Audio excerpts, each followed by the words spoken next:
Counting down. Let me get the show ready. All right, guys. In a few seconds. Almost done. All right, excellent. Intro and that good stuff. We can make a quick switch. With the animation ready. Let's look at it. Look at the screen. Comes up and then switch. Look at that. Magic. Technology. Anyway, all right. Welcome, everyone. This is the Betterment Broadcast, show 63. So we would like to believe. There we go. So far, so good. Got a very, very interesting show this week, very important show. And I suspect it will go on to a couple of series. But let's start with today. So let's move on. Let's do the. So those who are new, this is what we have to always do. And you'll realize, especially when this show starts handing out links, we have to make sure we have an understanding of what we're doing, why we're doing it, and all the good stuff. So, after much research, I've unfortunately concluded that currently Black people are collectively inadequate. There's a quote directly from the host of the show, Rap Raven. And so basically, collectively, a group of people seen as a whole inadequate, lacking the quality to deal with life, and insufficient for a purpose. It seems that unfortunately, Black people have been suffering from this challenge for many a time now. So something must be done, and what must be done? Hopefully, this show can be a contributing factor to that. All right. So naturally, we're going to send out the fantastic link for people to talk and have a good shindig and all that good stuff. But we want to have some kind of rules. And the rules and the guidelines we're going to have is something known as the 4D values. So we're talking about discipline, dedication, discernment, and dignity. If we can use these 4D values, it will make our conversations easier. I know sometimes it falls short, and sometimes people come from different backgrounds where, this is not actually being a principle or a pillar. And hopefully, at least within this show, we can utilize that because it makes helping Black people slightly more easier, which is always good. It's always good to make helping Black people easy because generally most people will tell you helping Black people is extremely challenging. That's why so many people choose not to do it. That's what it is. These are the facts. We're going to go through it now. Okay. Also, one thing that can help us is if we can actually not use any kind of derogative language, more descriptive, more so on this show. We're definitely going to have to do that, and I'll break that down a bit more when I introduce the show. Make a note of that. Talk about language. Talk about language. Yeah, okay, because this is going to have to definitely do that. All right, so there's some examples on the screen. You can pause it in the future time and just have a look of what might be more descriptive and what might be more derogatory. More descriptive, less derogatory if possible, unless we're like doing some kind of news reference, that kind of stuff. So for those who don't know, Black Betterment, what is it? It's Black people helping Black people on Black issues for betterment. That's what it is. So we are promoting the lifestyle, voila, of Black Betterment. So according to this show, a tremendous, fantastically good way how Black people can actually progress is if psychologically Black people adopt a concept in their mind, a lifestyle of helping Black people. Sounds very simple and almost simplistic, but you'll be surprised at generally very few, if any, Black people do that. Unfortunately, we're going to get to the history of why Black people struggle to help Black people, how the mainstream has made this concept alien. But not to worry, we're here now to fix that, which is always a good thing. Let's say good evening to everyone. Good evening to Empress Christy there. Yep, very, very good moderator. Fantastic. Now, where are we? Okay, so we have to read this because we will be showing some other, I suspect, copyrighted material to an extent. But it's a copyright disclaimer under Section 107 of the Copyright Act of 1976. Allowances made for fair use purposes such as criticism, comment, news report, scholarship, and research. Fair use is permitted by copyright statute that might otherwise be infringing. Non-profit, educational, personal use tips and about in favor of fair use. Speed reading. That's right. Can the speed of a millipede. Excellent. Cool. That's done. We won't get to this chart now. It's something we're going to come back to. But this is a very good chart. We'll talk about it sometime of how Black people can help ourselves. Fantastic. We'll come to it in a minute too. And also, one thing we will be using today is the error pro and high principled chart. I suspect there's going to be many complaints about certain things. And one way we can actually try to find balance is establishing, is this behavior or practice high principle or error prone as it pertains to the betterment of Black people? Father Mercy. Excellent. Let's say good evening. There you go to Peyton. Big up, big up, big up. Right. Now what we're going to do, this is a very important task. Show. All right. So this show, this one is research Black men who separate from or hate Black women and vice versa. We started with men. We could have easily started with women, but we might have to start with men first because It's ladies first in all aspects. When it comes to betterment and fixing, we kind of expect men to lead, to be fair. Okay, and so there's certain terms here. Some of you might be very familiar. Some of you, and let's big up Mr. Cuthbert. He says greetings. Big up everyone. There you go. Thank you very much. So those, you might know, and remember, I might get certain things wrong. The thing with many concepts that come from Black collectives, they have sliding concepts, and whoever practice them might have a different interpretation. I practice none of these, so I don't know, but I have to do my research, and you hear it in the wilderness. So I'm just bringing it here. But obviously, if there's other people who are more into it, feel free to shout it out in the comments, and maybe when we put out the links, jump in and let's educate, because that's what it's all about. This is an ongoing process. So the 3 words we're going to be breaking down is S.Y.S.B.M, and that means save yourself, black men. All right. Divestment. Discernment. That's one of the principles.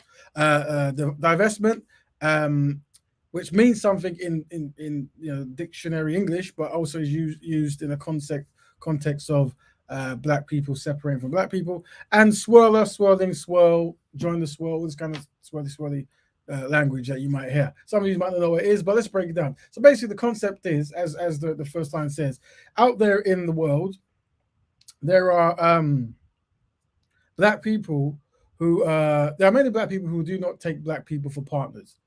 This has happened for a long time, but there are others like a kind of collective where it's like it's official, like it's like it hasn't been, it isn't, well, it's natural in the sense, well, it's not natural to us, but it's by choice. They don't want to, and we're going to unravel why this might be. So we're going to first start. Unfortunately, we're going to start more so with the men. But something we have to do, and we have to big up Betty, who gave me this link. I'm going to play a video, and it's very important that we see this video. This video is a starting context, and it doesn't seem to have anything to do with what we're talking about today, but it kind of does, or it kind of be a reference to keep people back on track. So we're going to do a 2-minute video about 2 European white people talking about the history of slavery and how white European men used to behave around black women. Very important, and we'll break it down a little later on. That's 3 minutes of your time. I'm sure you won't mind. Let's go. Stuff to get into. You also write about, and this is unpleasant stuff to get into, but you write more explicitly, I think, than most accounts of slavery have been about the sexual exploitation of women. I'm going to pause it for a bit. I don't think this is a copyrighted video, but I think you have to stop it just to make sure you don't get flagged. Could be wrong. Now, when I was a kid and you go on a tour of an antebellum house somewhere in the Mississippi Valley, there'd usually be no reference to physical relations between the owners or white people and the slaves, but sometimes the tour guide would cast off some playful reference to the part of the plantation where sometimes the young men of the plantation are the sons of the owner. Sometimes they would end up down in the quarters, and that's how a light-skinned baby would come to pass. So these are, once again, European joking about the concept of rape. It's not too new, but there was something kind of humorous about it. Humorous. And it was this modest little thing that had to do with when young men got too drunk and went to. This would have been a practice all across from South America to mid-Caribbean and to North America. Very, very prevalent. Excess on a Saturday night. You quote someone, the rape of a particular black woman after she's been purchased, as is the common practice.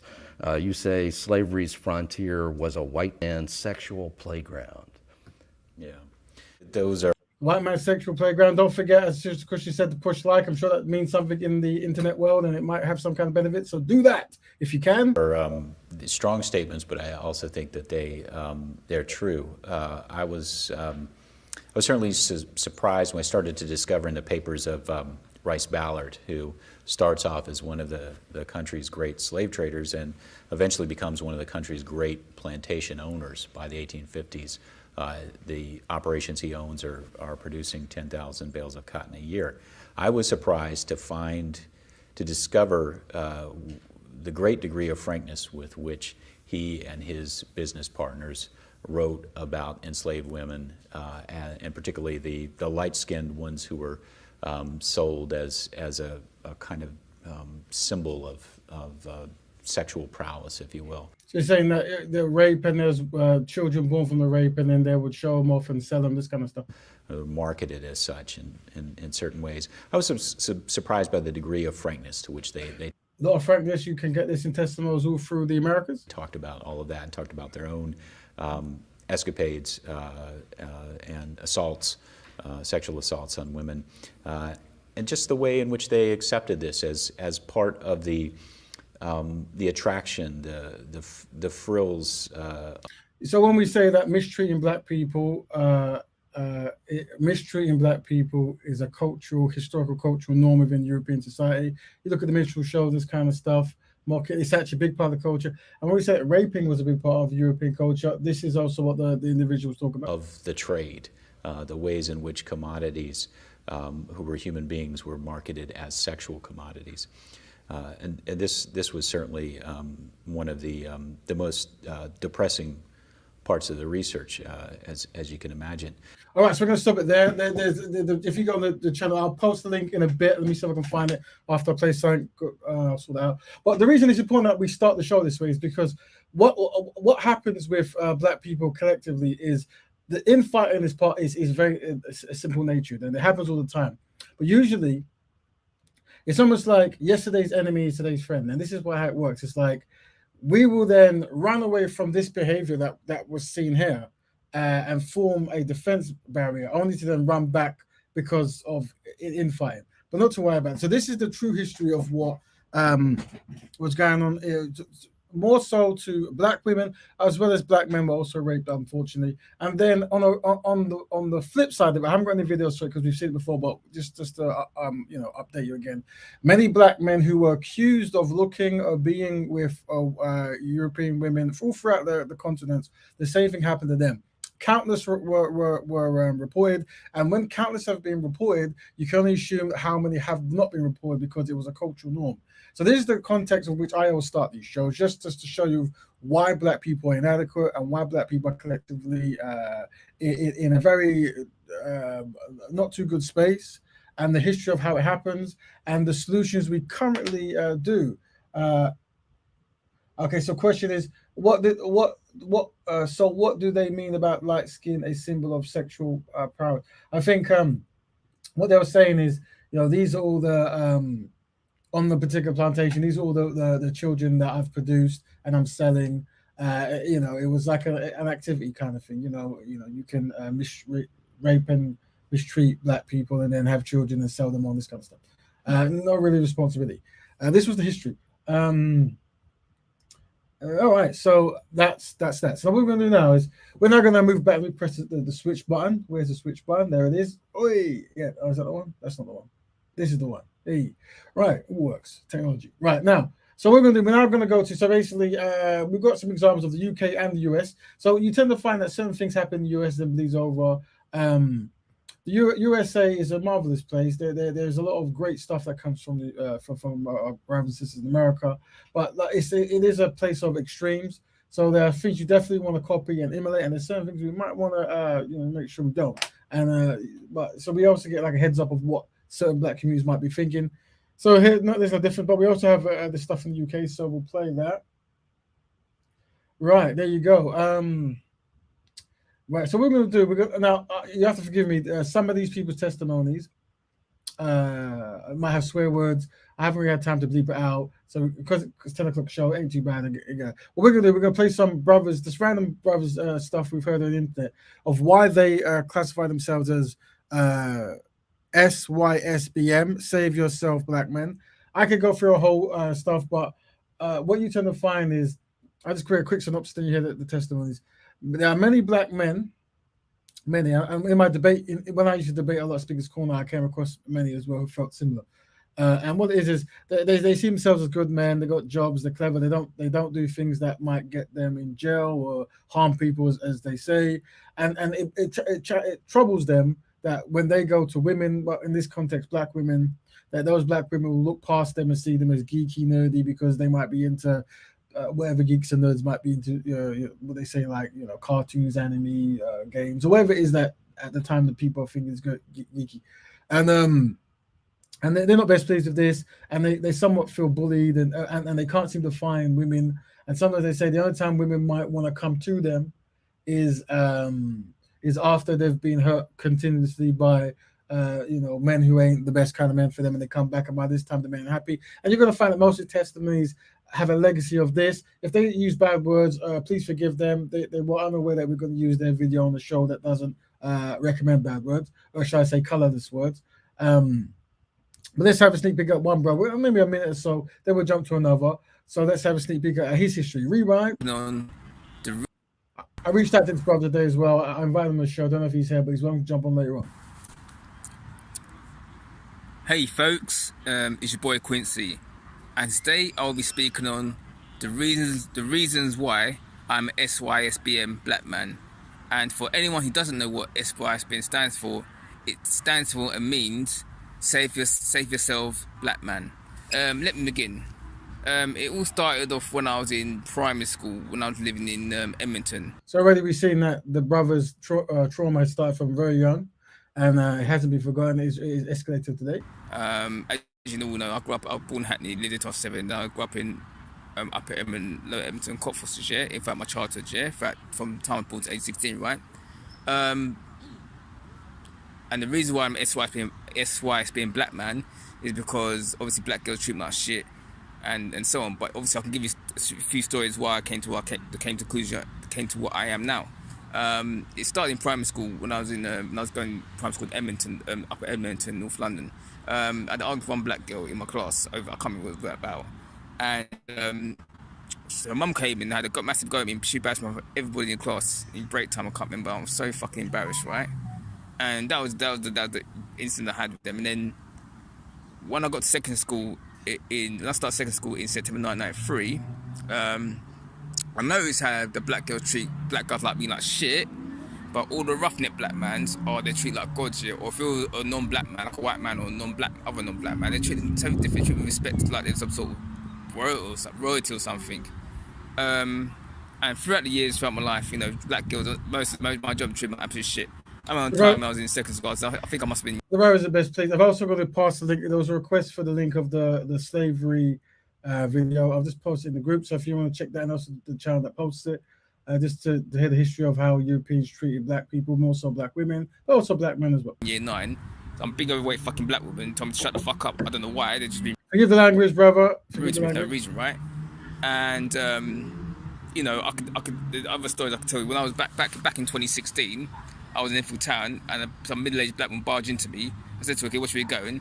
And then after that, she followed me to some music shop in Enfield Town, and she started being rude to me, started causing arguments and shit. Yeah, I told her to fuck off, right? Telling I touched her fucking tits or something, and I think no, then I just fucking tapped her shoulder, and I told her to see where we going, right? And another story where I was, again, I think in 2016, it must be around 2016 to 2017. I was in Brent Cross, yeah, and I think I was in the boots shop there, the boots store there, the boots retail store there. So those who just joined, basically this brother is part of the S.Y.S.B.M movement.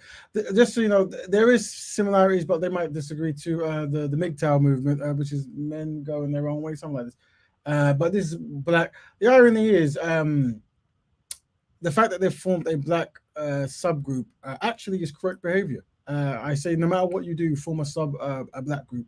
So even in this regard, that is correct to have black men trying to find solutions. In some case, I don't necessarily agree with the outcome, but their testimonials will say why they've picked this kind of stuff. We shall try to unpack it and see if we can have a solution for this kind of outcome. Yeah, but anyway, this is the S.Y.S.B.M Save Yourself Black Men movement. Just looking at stuff. And so young, I think this black girl was in her 20s, and she just, again, she weren't looking where she's going. She barged into me now. So I said to her, listen, kid, where should we going, yeah? So I walked a lot of barging going on? away, and she fucking started causing arguments and problems. I was just told to fuck off. Right, a lot of swear words in there. Obviously, we try to keep it clean if we can. We can't control it. But yeah, this brother will go, and I'm sure there's more problems between him and black women. And hopefully we can unpack that. Many people say that maybe, you're going to go through challenges with many people you don't judge as a whole. But we also definitely want to keep language cool in the forum if possible. But once again, one thing we want to do is this is going to be the hardest thing for black people to do. People are going to come with their opinions. They're going to come with their shortcomings. And here's something I do know. That between these two groups of black men who have separated themselves from black women and black women who separate themselves from black men, what we do know is they find it very difficult to talk to each other. And that's because some of them might use certain strong languages, or some of them might not want to hear certain strong languages.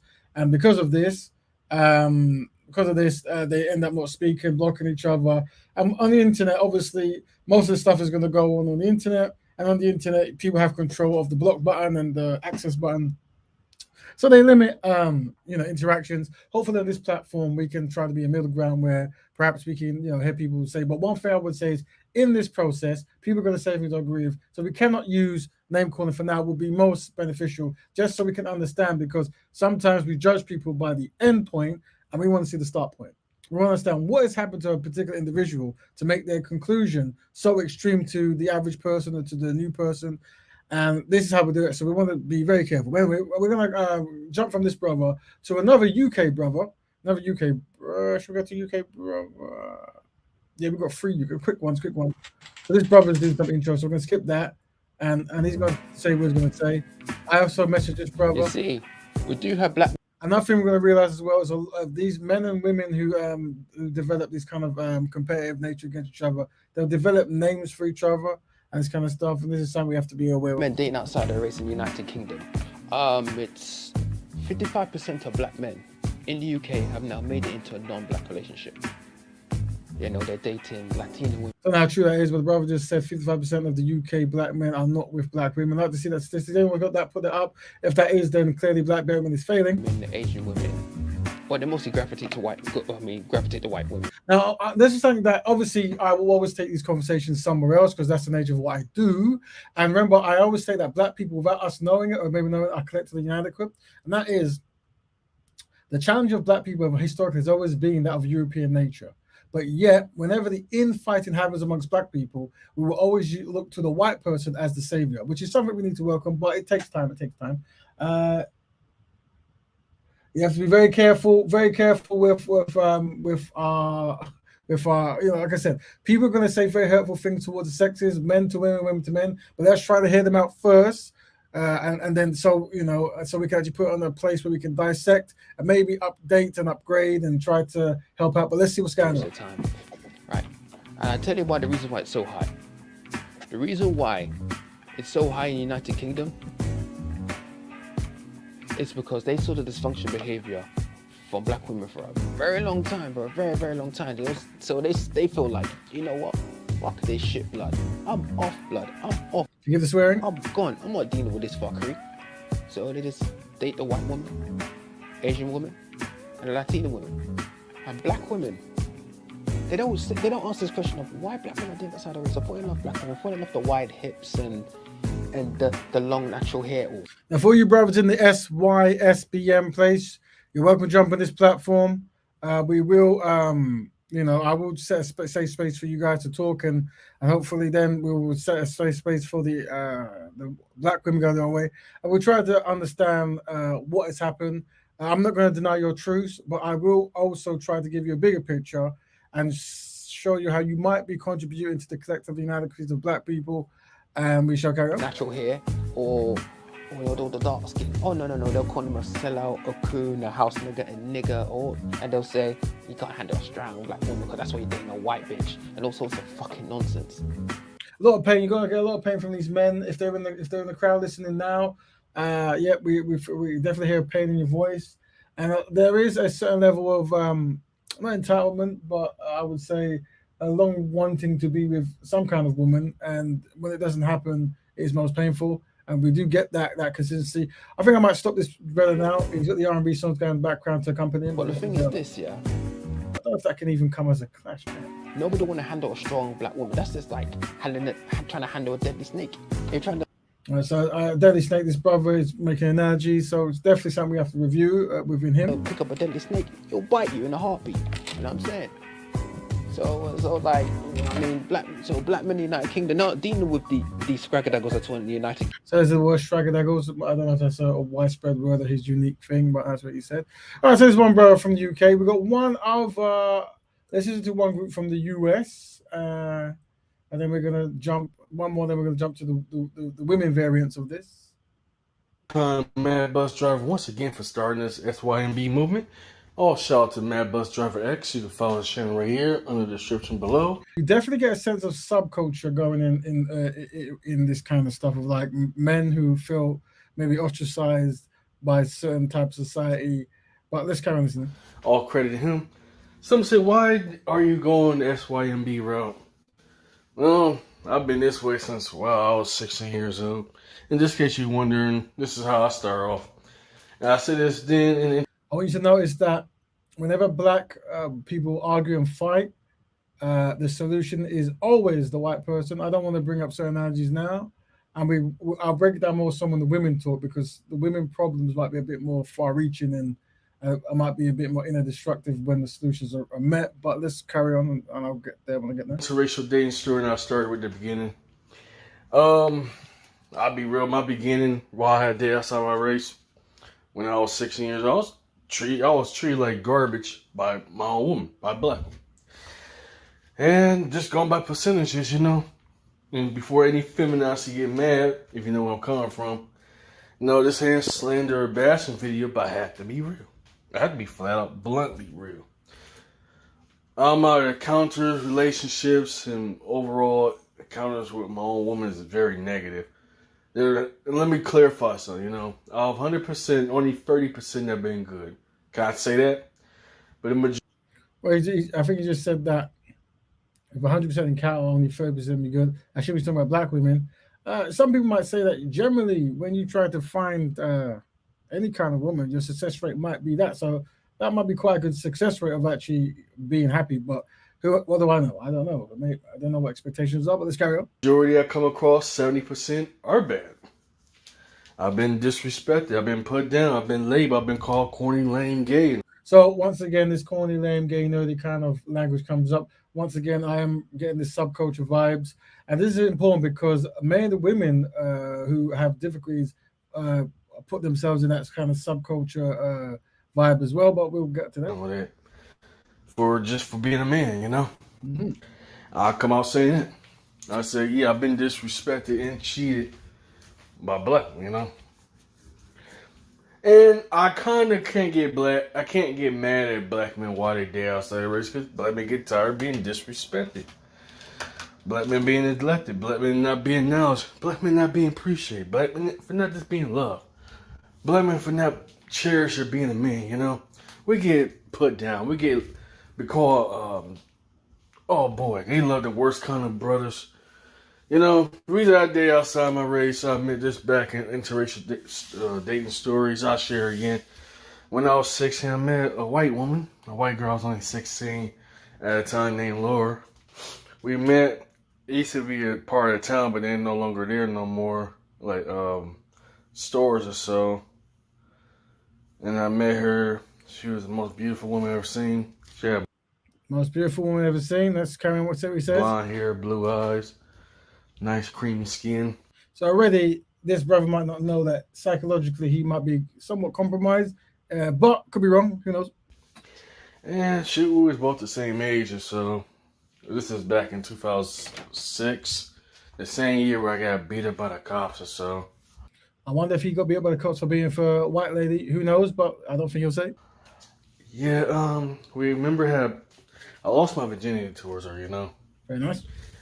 She was an absolute sweetheart. Okay. We had pizza, ice cream. So you'll see that already, the way he talks about this European woman, this white woman, was great, love and affection. But okay. And she gave some good sex. Very nice, thank you. Just saying. Okay, cool. She treated me real good. So there's a theme here of black men, or these particular black men from this counterculture feel that they haven't been treated well. And he's put some pictures of other men, I guess, practicing the same kind of philosophy. I don't know. Well, last one for the men's section. This is a brother in the UK. I think I might have messaged him as well. Don't think if he's here now. International. I think this might be a brother who lives in the UK. Could be wrong, but could be right. What is up, you guys? International Passport here again for yet another video. First of all, I want to say a huge happy new year to you guys. Last year was great for my channel. And I felt like last year I Let's gave you get guys my friend. of game, Yeah, new, good name. beautiful woman. Let's I'm see. International Passport, Here we go. and this is my new video. Okay, go. Let's see. Now, in this video, I want to talk about the importance of getting your passport as soon as possible. So a lot of these brothers, what they say is to actually get around the world to find new women and stuff. There's different divisions. There's in America, there are black men who haven't necessarily turned their back on black women, but they have turned their back on African American women, which is also not correct, but depends obviously they will say so. And they will go to find black women in other countries. But then there's others just like women. They're trying to find non-black women from around the world. In fact, saying that Keeping in mind that these are the subgroups or spin-offs of the MGTOW, or not MGTOW, or a similar kind of movements where men are not best pleased with women, so they have methods of how to cope, and going around the world and going to poorer countries and being richer, and that kind of dynamic is what they do. And there was obviously black people who engage in this kind of behavior. you have no choice but to get your passport. You simply don't have any choice anymore. And why black men should go S.Y.S.B.M. S.Y.S.B.M means save yourself, black man, or save yourself, black men. Because in 2020, the way the world is going in the dating game, you have no choice. And this video here, I'm going to drop some huge game on this video. First of all, I want to explain what Save Yourself Black Men is, or Save Yourself Black Man. So it's a movement that's been, in the last few years, been gaining traction. A lot of black men, are not happy with their dating situation. And I completely understand, and instead of like sulking and crying about it, Save Yourself Black Men is a movement that recognizes that within the dating game is not fair towards black men. And it's true. And let me give you guys an example. If you are a black man who is educated, who speaks well, who dresses well, and who carries himself very well in America, Canada, or the UK, and you are attracted to the typical black girl, so that's, brown skin, nice body, pretty face, you are unfortunately not going to get that beautiful black girl. And let me tell you why. Tell us why. In America, in the UK, and in Canada, I've been to all three. I've seen what's going on in those countries. There we go. Black women are only attracted to a specific type of black man. If you are a black man who raps, Right. who talks street, who's from the hood, who potentially sells drugs, Right. who wears tracksuits, who wears his trousers or pants, as you like to call it in America, quite low. I remember what this brother's saying. It's very important because the women have a similar kind of thing. So we're going to see where these concepts sync up and how they could actually add to a potential solution to this brother's woes. You are going to get a lot of black women, especially the pretty ones. If you are a black man who isn't that type of black man, who isn't the stereotypical black man who's from the hood, who talks street, and if you are a black man who carries himself quite well, who's educated, who speaks well, who wears suits, you're not going to get the black girls you want. In fact, I personally feel like you are not going to get any black girls, because most black women are checking for the stereotypical black male. Brother's saying that's what's Let happening. me state that one. Is there any truth to that, sisters? This is what the brother says, and this is a very consistent message amongst all the S.Y.S.B.Ms. And this is I've met some live in when I was debating days, and obviously on the internet. This seems to be a big fear of them, not fear, but I guess dislike, that they feel that they're quite proper men They have much to offer, but many sisters don't give them a look in because they don't tick some of the boxes that the brother just mentioned. More time. Most black women are checking only for the stereotypical black male. Whether that black woman is an educated black woman or that black woman is from the hood, she's only going for one type of black man, and that's the rapper / street talking hood black male. If you are not that type of black man, if you're not that type of black man, you have no choice but to get your passport and go S.Y.S.B.M. That's it. Now, I'm not saying leave black women. I'm saying get your passport and travel to Africa. There's black women in Africa, of course. You can get black women in South America, in Europe. Okay, so this brother, some brothers, they completely turned their back on black women as a concept. This brother is saying no, it's more so, I guess, the Western black women, I believe he's saying. That's why I'm. And I hear some hurt. I hear people. Yeah, a lot of people are gonna hurt. A lot of this movement, the basis and source of it is hurt, and that's why I keep saying, if we can like minimize and eliminate any mistreatment, harsh words we have towards the community of black people who decide to go their own way, because deep down, a lot of these people have gone through tremendous hurt. I know the men. I hear it, and I spoke to them, but also the women, very much so. And sometimes we might be shocked, and our knee gut reaction would be make fun of them, mock them, and this is not correct. I think we need to practice listening and practice solution making. And one of the problems between these particular group of women and men is they don't talk to each other, because as soon as the insult comes, they disconnect. I did invite many women of the UK division to join, but many of them will block and limit me and probably report me and stuff, such as they're just trust for black men. So unfortunately, that's one of the things. But let me move on. I'm going to stop this soon, and we're going to move on to the next example. Saying, because I've seen what's going on. There are lots of miserable black men who are not getting the black woman that they want. And I tell them, you have no choice but to get your passport. You need to travel. Because there is a market for the educated, well-dressed black man. If you go to Asia, you're going to eat very well. If you go to South America, you're going to feast. If you go to Brazil, you're going to do very well there as well. But for some reason in the UK, in America, and in Canada, they're only checking for a certain type of black men. And I personally blame rap for that. Now, listen, if any black woman is listening to this and taking some offense to it, it's not me being offensive. It's me stating the truth.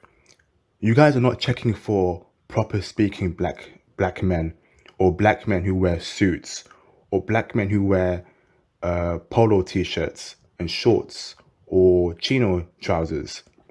You're simply not. You're checking for the hood black men. And let's be honest here, not every black man is hood. Not every black man is from the hood.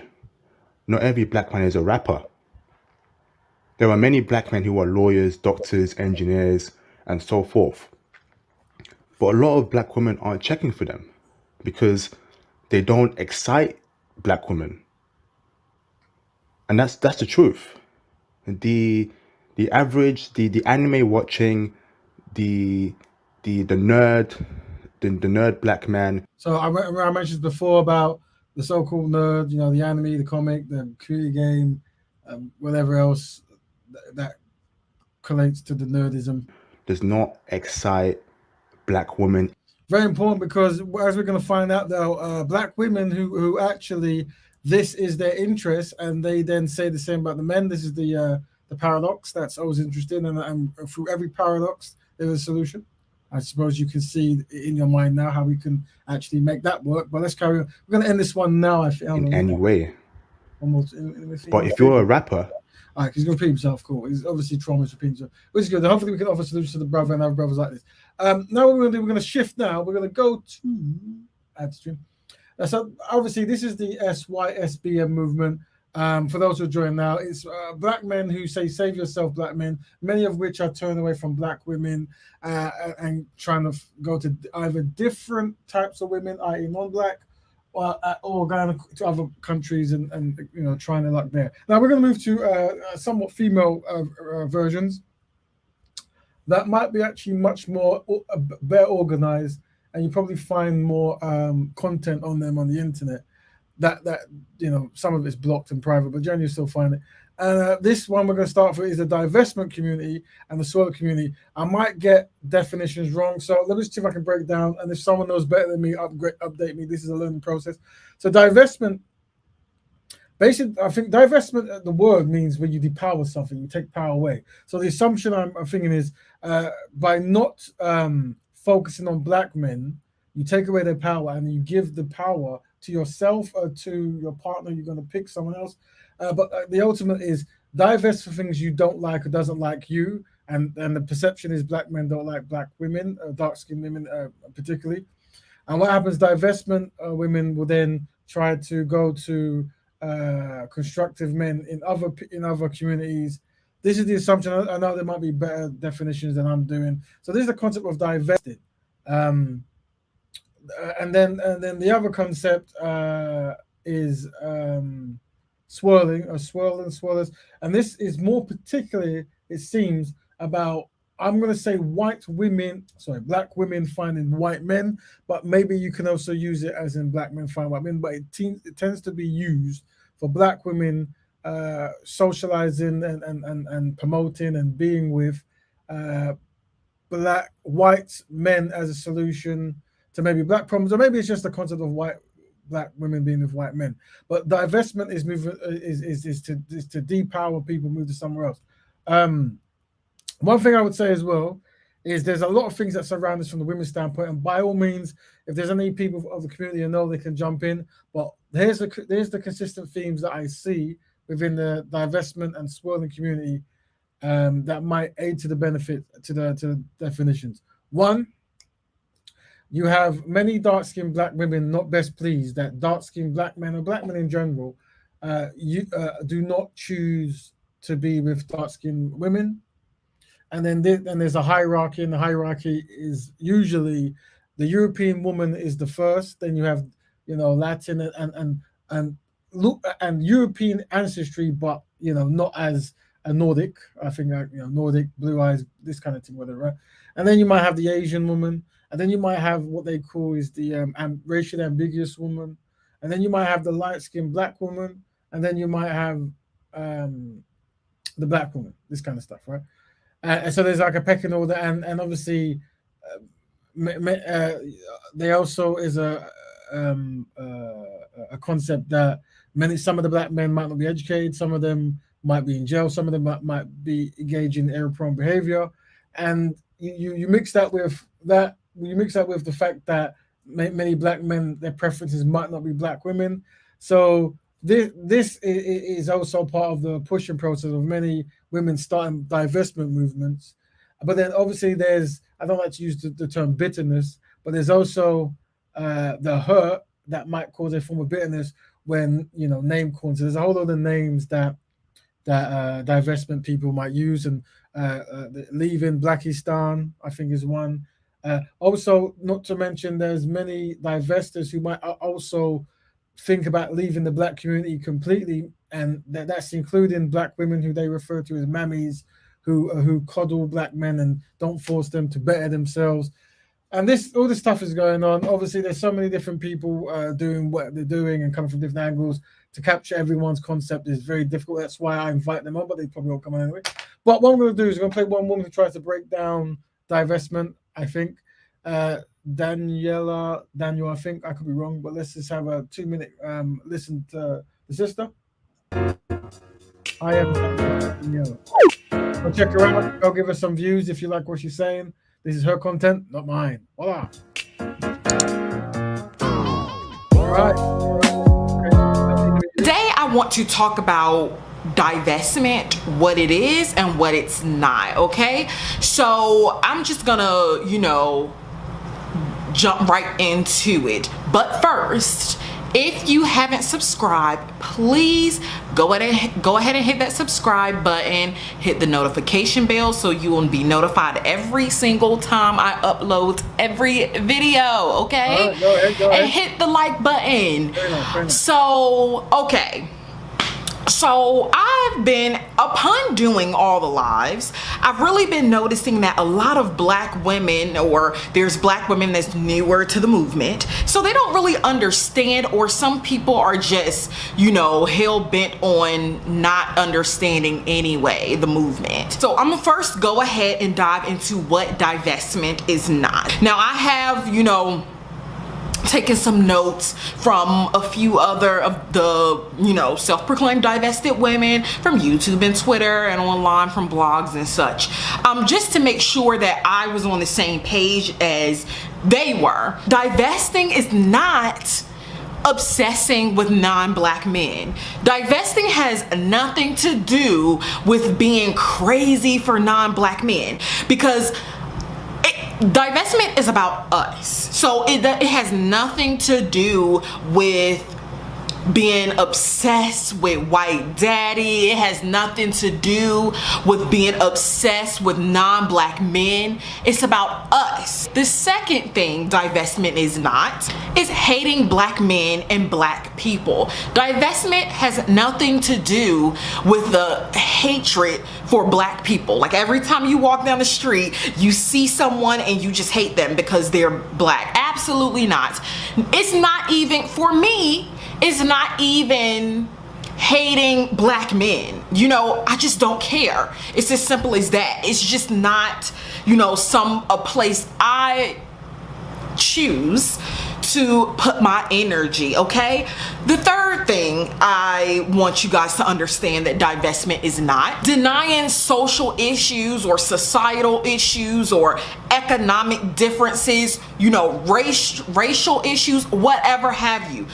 Divester, we're not trying to pretend that there's no such thing as white supremacy, that there's no such thing as racism, that there's no such thing as, you know, disadvantages, prejudices. No, we're not stupid here, okay? In fact, we're very smart. We just choose to not put so much of our energy into that, because again, that's a greater good problem. Of course, if I run into an issue with racism for myself or with some kind of prejudicial treatment, then of course I will handle that as an individual, as my individual experience. But I'm not gonna jump out in front of every cause, starting a gang of people trying to combat racism, okay? That's not our job. Swirling, okay? Swirling and divesting is two different things, okay? And that's what I think a lot of people don't understand. Swirling goes hand in hand often with divesting, because as a woman, and as most divested women who are working on leveling up, who are already leveled up, who's married, whatever, who want to get married, you know, who want to find a high value, high quality man's husband, swirling often goes into play, because you have to. If you divest from the black community and its toxicity, where are you gonna go? Like, you have to have. So remember, there is the movements of moving away from black men, but many black women, and I guess black men as well, they are looking to remove themselves from the community as a whole, as in they're not best pleased with how the community's turned out, and they want to join another community. Options, but in that same regard, it is possible for black women to be divested and not swirl. I mean, most of the time, if you're truly divested, you know, you're not gonna necessarily be dating black men, because we have a clear understanding that the needle point is, you know, it's a needle in a haystack situation. So this is what I was breaking down when I was telling you that, you know, with black men choosing to not be with black women, especially dark-skinned black women, some might not be educated, some might be in jail, some might have jobs that might not be to the best standard that the black women approve of, as well as some might have jobs that they feel isn't economically efficient enough. This is the so-called needle and haystack analogy that the sister's talking about. So what I really want, people to understand who like to misconstrue what divestment is, it doesn't automatically equal swirling, just like it doesn't automatically equals just hatred for black men. The opposite, when you don't hate someone you don't even really care about. So you don't hate a collective of people you don't even think about or really care about. Do I swirl? Yes. I don't call myself a swirler though. There's a lane for swirlers who've been. So there's a lot of trauma going on in the black community, and remember, this is the hardest thing that synchronized black people, black betterers, and people trying to change black people's realities for the better is going to do, and that is to hear people who are going through a particular trauma, and to actually not judge and not insult and not take what they say as a direct assault upon yourself. It takes a lot to do this, and there are certain things you can do. One, I know people might not agree, but by accepting that black people collectively are inadequate. And this is because we started the show with a concept on racism, and I'll play it again when I send the link out, so you can listen while people jump in. Of the behavioral pattern of anti-black racists towards black people, and the legacy of trauma that caused, and the fact that there was no healing period, and there was no recognition or reparation period, and people are making as they go along, and these are the outcomes we're seeing, as well as consistent pressures put on from different outside influences. You will see patterns emerging, and one, you will see that historically the European anti-black person would have been the person most responsible for victimizing black people, but yet the European will always be the primary person the black man and the black woman runs to whenever there's trauma. And this is something we have to remember. Now, remember, many divestment women, they're not best pleased with lighter skinned women, white women, so-called ambiguous women. And what they understand is, and there are, I haven't played it now, there are many black women who refuse to have black sons because they say black men will grow up into monsters, this kind of stuff. But what you will find as well is they will then create the offspring of a lighter skinned competition according to them, through this union of picking a person. And many people would assume they'll probably go for a dark-skinned Bangladeshi man if they didn't want to be for black man, but this is not the case. Usually it's the European person they go for. And this works both ways within the men and the women, but there's different dynamics plays it. But it's very important that if we can be merciful to people, because most of this stuff comes from trauma. And when trauma hits people, their solution seeking can be easily wired in a place that doesn't really make sense, but can actually give them a form of now life gratitude. The thing with Black Betterment and Betterment in general is, and this is how the enemies of black people have always operated, you have to be able to have a process that works generationally, you see? And unfortunately, a lot of us think about the now and the us. And this is fine. When you're in trauma, what you can do is think about your own needs, which is okay. But what we can do as a community is listen to the trauma and not make fun of it and try to have solutions. So I'll play a few moments of this system, and then what I'll do is I'll play the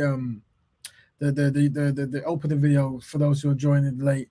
And then we will send out the link for people to jump in and have a good talk. Been doing this since forever, and those two aren't the same. A lot of our goals are the same. A lot of the things, the way we feel, are the same, but they aren't always. There aren't always one and the same. Divestment isn't being pro-black woman either.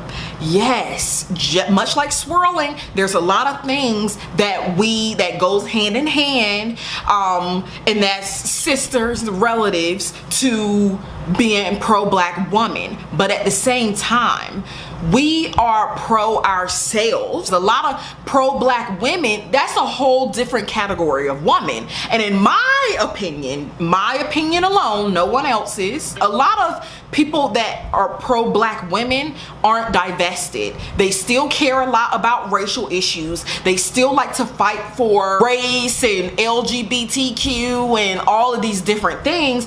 They like to, divested women, we don't do that. I mean, there's a balance there, a good balance. You said there's a lot of stuff we might agree with, but having your priorities set out is definitely something I recommend for black people. If you have a black collective that's about black issues, keep it that way. And if you have a black collective about black women's pain, that's I give that credit. And that actually does synchronize with Black Betterment. Maybe not the full outcome, no, but at least the intro and the starting method. Well done. Okay, we are pro ourselves. So it's very much different from pro-black women. Now, we are for the betterment of black women, you know, for black women leveling up, for black women exiting Blackistan, of course. So Blackistan, as far as I can break, I mentioned earlier, it's either an area of black people who are wayward and destructive, or generally just a concept of where black men are hanging around. I guess they sometimes include black women and they call them mammies and coddlers, this kind of word. So in that regard, you know, concerning ourselves with only black women issues that, you know, could potentially affect us, yes, with that regard, we do have similarities to pro-black women, but it's still not the same, okay? So pro-black. So I'm gonna pause it there. Now, what I'm gonna quickly do, we've got two guests coming in. Just remind you that when you jump in, we're gonna try to be as constructive as possible. Some of them might be new guests, and if you want to jump in, family, let me put the link there again. So anyone else wants to jump in, the link is now active. I'm just gonna play for those who missed it, the slave play of the European history. Rewind. Also write about, and this is unpleasant stuff to get into, but you write more explicitly. So have a listen to this while people jump in. We're going to get ready for good debate. We've got 4 minutes before people jump in. So remember, I'll put up the guidelines to make sure we have a constructive thing. We definitely want to hear women speak, but this might be a man's affair because we did focus more so on the men. But throughout the 3 weeks, we want to cover divestment, swirling, and the S.Y.S.B.M. I'm not good with acronyms. I always forget my own name, so it is what it is. I think that most accounts of slavery have been about the sexual exploitation of women. Now, when I was a kid and you go on a tour of an antebellum house somewhere in the Mississippi Valley, there'd usually be no reference to physical relations between the owners or white people and the slaves, but sometimes this is called rape. Sometimes the tour guide would cast off some playful reference to the part of the plantation where sometimes the young men of the plantation or the sons of the owner, sometimes they would end up down in the quarters, and that's how a light-skinned baby would come to pass.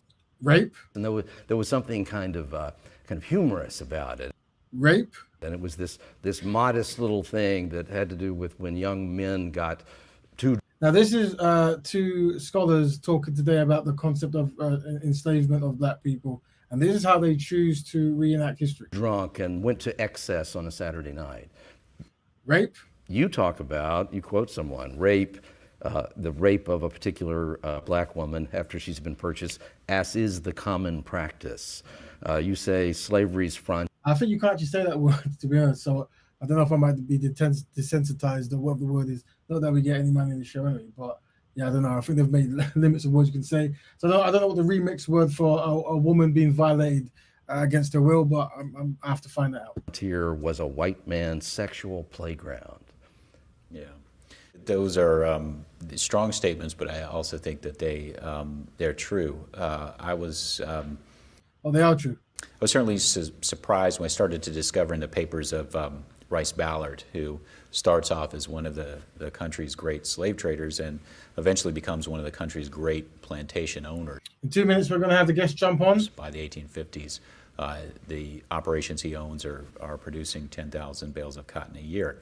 I was surprised to discover the great degree of frankness with which he and his business partners wrote about enslaved women, and particularly the light-skinned ones who were sold as a kind of symbol of sexual prowess, if you will. So what he's saying is women were raped and the offspring was sold. So the offspring of the enslaver was sold, and this was like a kind of trophy concept. And no doubt that woman would then go through more torment to wherever they would end up being purchased by. This is the history of black people, by the way. And this is what many of us forget. Use R word. R word is what we shall use from now on, the R word. Yeah, this is something that when black people have infighting and we rush towards Europeans, this is what we kind of forget. But it's all by design. But let's listen. We got one more minute before people jump in. Marketed as such in certain ways. I was surprised by the degree of frankness to which they talked about all of that and talked about their own escapades and assaults, sexual assaults on women, and just the way in which they accepted this as part of the attraction, the frills of the trade, the ways in which commodities, who were human beings, were marketed as sexual commodities. And this was certainly one of the most depressing parts of the research, as you can imagine. Yep, and there's plenty more. And this happened with men as well, but men didn't get pregnant. Okay, so now we're now going to have our guests. Going to switch to there. Let's remember the rules. Got a new brother joiner, brother or sister, I'm not too sure. Welcome, Brother Cal and Mr. T. Mr. T, is it your first time? It's me. Who's me? Hello? It's me. I'm Raven. Remember the guy last time? Oh, young brother, yeah? Young brother? Yeah, it's me. Yeah. Are you 20, 18, or 19? No, I'm 20. I'm 20 now. Big man. It's good. All right, welcome. I remember your voice. All right, Mr. T. So today's topic is we've researched black men who separate or hate black women. Now, remember, this topic really does evoke and erupt much emotions in many black men and black women. And what we tend to find is black men collectively are not talking to black women collectively. And then what happens, the outcome is separate groups are made and they just go elsewhere. So we want to try to talk in a way that doesn't minimize and limit, and we don't want to generalize if possible. So do you have any opinions on what you've heard or the concept at all to the brothers? Yes, I do. I can't lie to you. I do. Go ahead, brother. Now you're younger, so because you're younger, you might have obviously experienced different stuff. So your opinions and your experience are very important. If you can keep it as constructive as possible, just tell us, your background and understanding of this, either black men going their own way or black women going their own way concept. Wait, Raven, am I clear? Or is a bit You are clear. You could be louder, but we can hear you. But I could also turn you up. What about now? Yeah, you're better. That's better. I'll say you better. Okay. Am I speaking fast or am I speaking slow? Can you understand me? I can understand. If anyone doesn't hear the brother speak too fast, just say it in the actual forum and then I'll let you know. But for right now, you should be comfortable. Just talk, and we're here to listen and here to learn, brother. Brother, can I tell you, brother? Save yourself, black man. Divestment. In the UK, honestly, it's cooning. I'll be real. It is honestly cooning. Because I've done my research. Because I found out about divestment and we call it save yourself, black man from Tariq Nasheed, and this was a couple of years. This was like 2 years back when he first talking about it. So I did my research as well about the divest and what you call it, save yourself, black man. In the US, it's a bit different, but over here, it just cooning. Because even then, what do you call it? I remember I was watching some black guy. That's roughly my age. He's a save yourself, black man. The guy is a coon.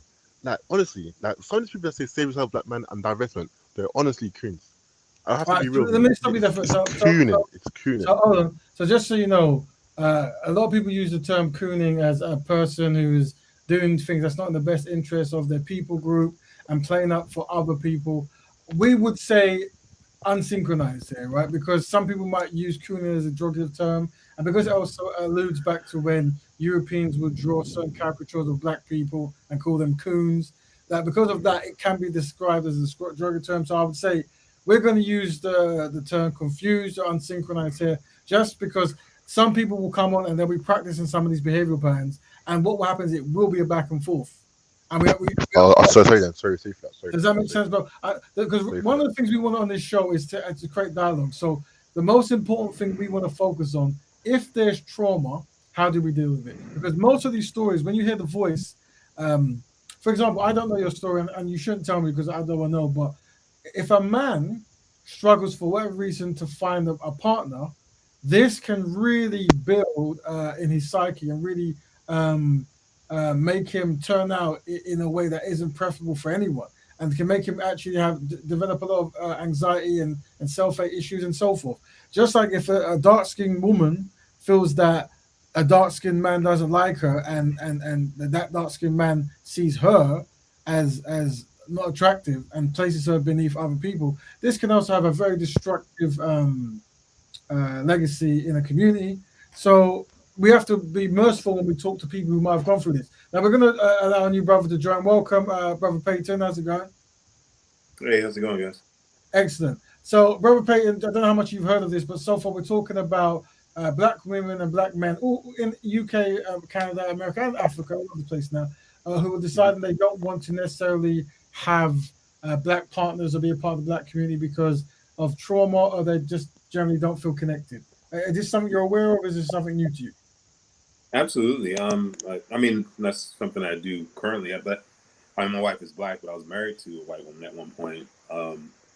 And I honestly, some of the stuff I can identify with. It didn't make me hate black women, but it definitely made me, like, some of my experiences made me say, okay, I need to open my options, because I hear a lot of these guys speaking, and I'm like, okay, they're not as eloquent as they think they should be about it, but I can hear the hurt behind it. And growing up in the 80s, like I did, dark skin, you heard everything under the sun about how bad dark skin was. So, I kind of grew up with a complex. My own women didn't want me. And then when I started meeting white women, they loved my skin, which was the oddest thing. Because personally, I love dark skin. Dark skin is my thing. My wife is dark skin. All the women I was attracted to were dark skin. And so, having, have that experience of feeling like I was less than, you get to a point where you kind of start coming into your own, because I was always that nerdy kid, not particularly attractive, so I was that kid, or maybe I was, and just no one found me attractive with dark skin. But, I had that experience where it's like, okay, I need to open my options because my own women don't want me.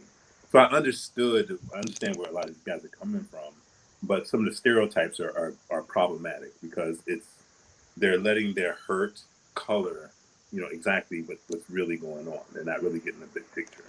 So I understand what they're saying. I don't think they're articulating it well enough. Right.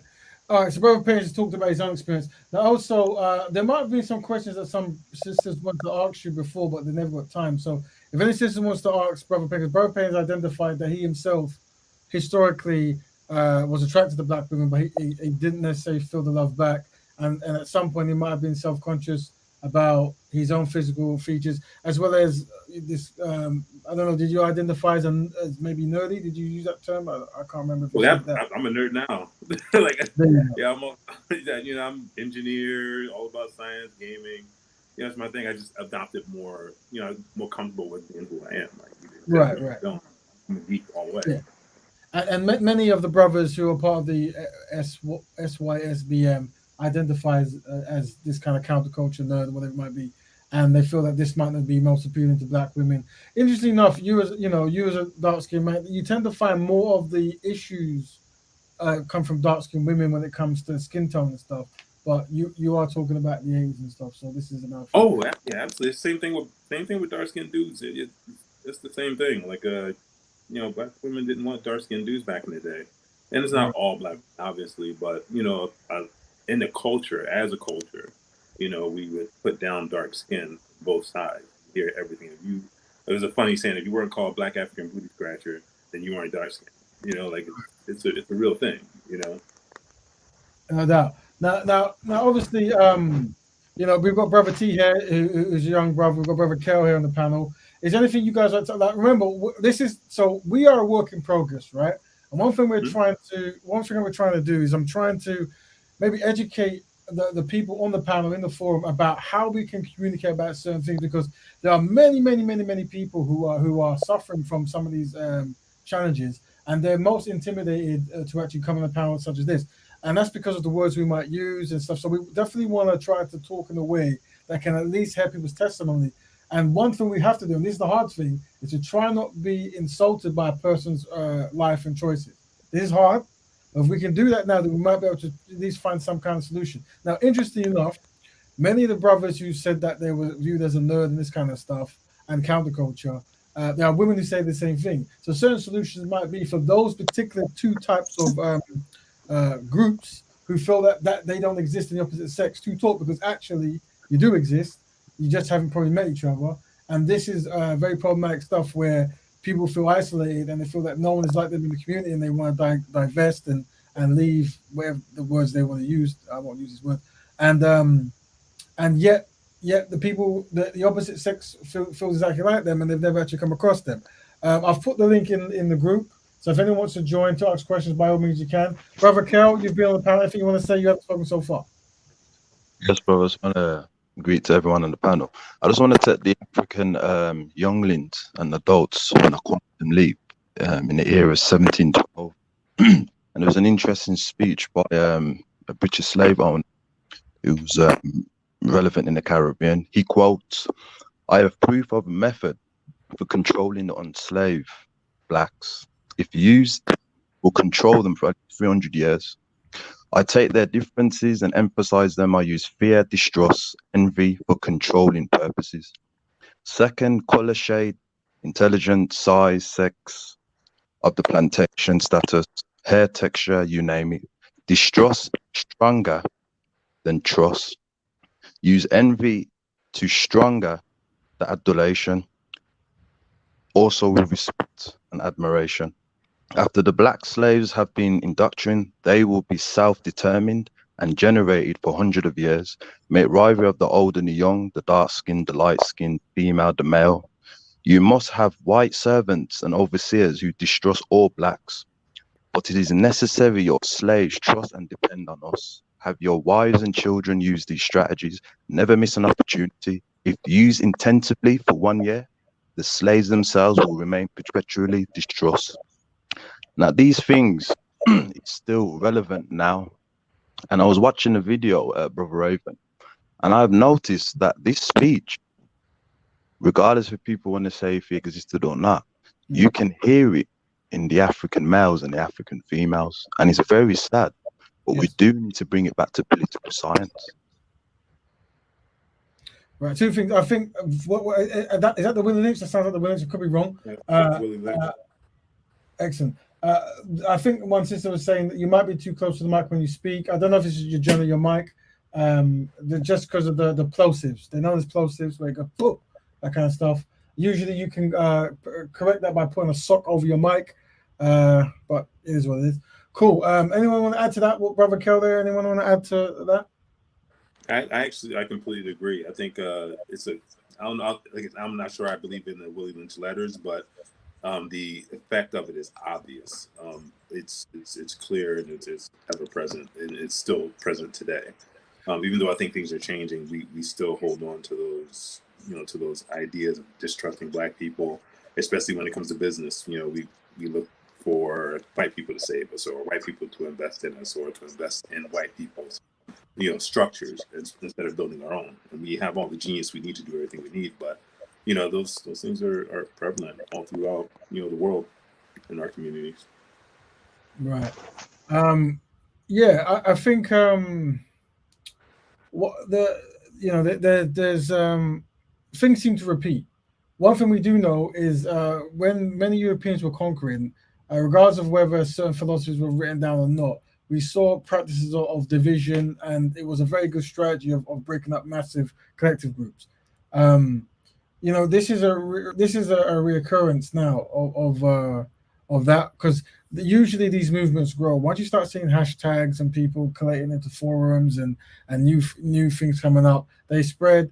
And I think at a certain point we need to have a conversation. Now, one thing we will have to talk about, and we talked about before, is this concept of error-prone high principle. You see, because I think what a lot of the complaints is about is many Black people cannot get with certain low error-prone behavioral patterns.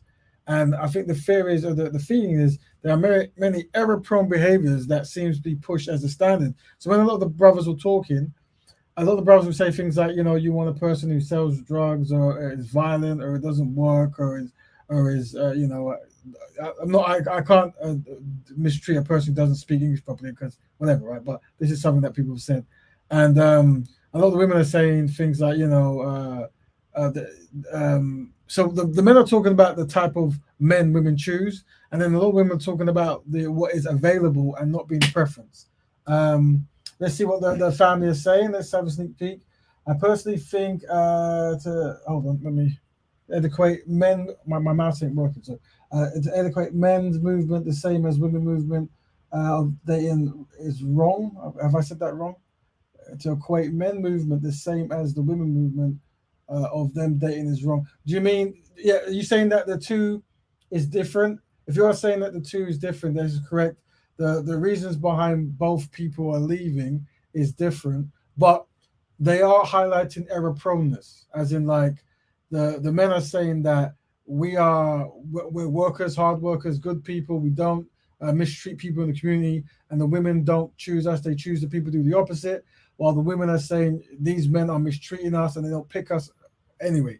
So for error-prone reasons like you're too dark, and a black community cannot get by making fun of one of the principal things that makes you identified as black. So it's just very peculiar. But this is obviously when you've been mistreated for hundreds of years, this concept makes sense.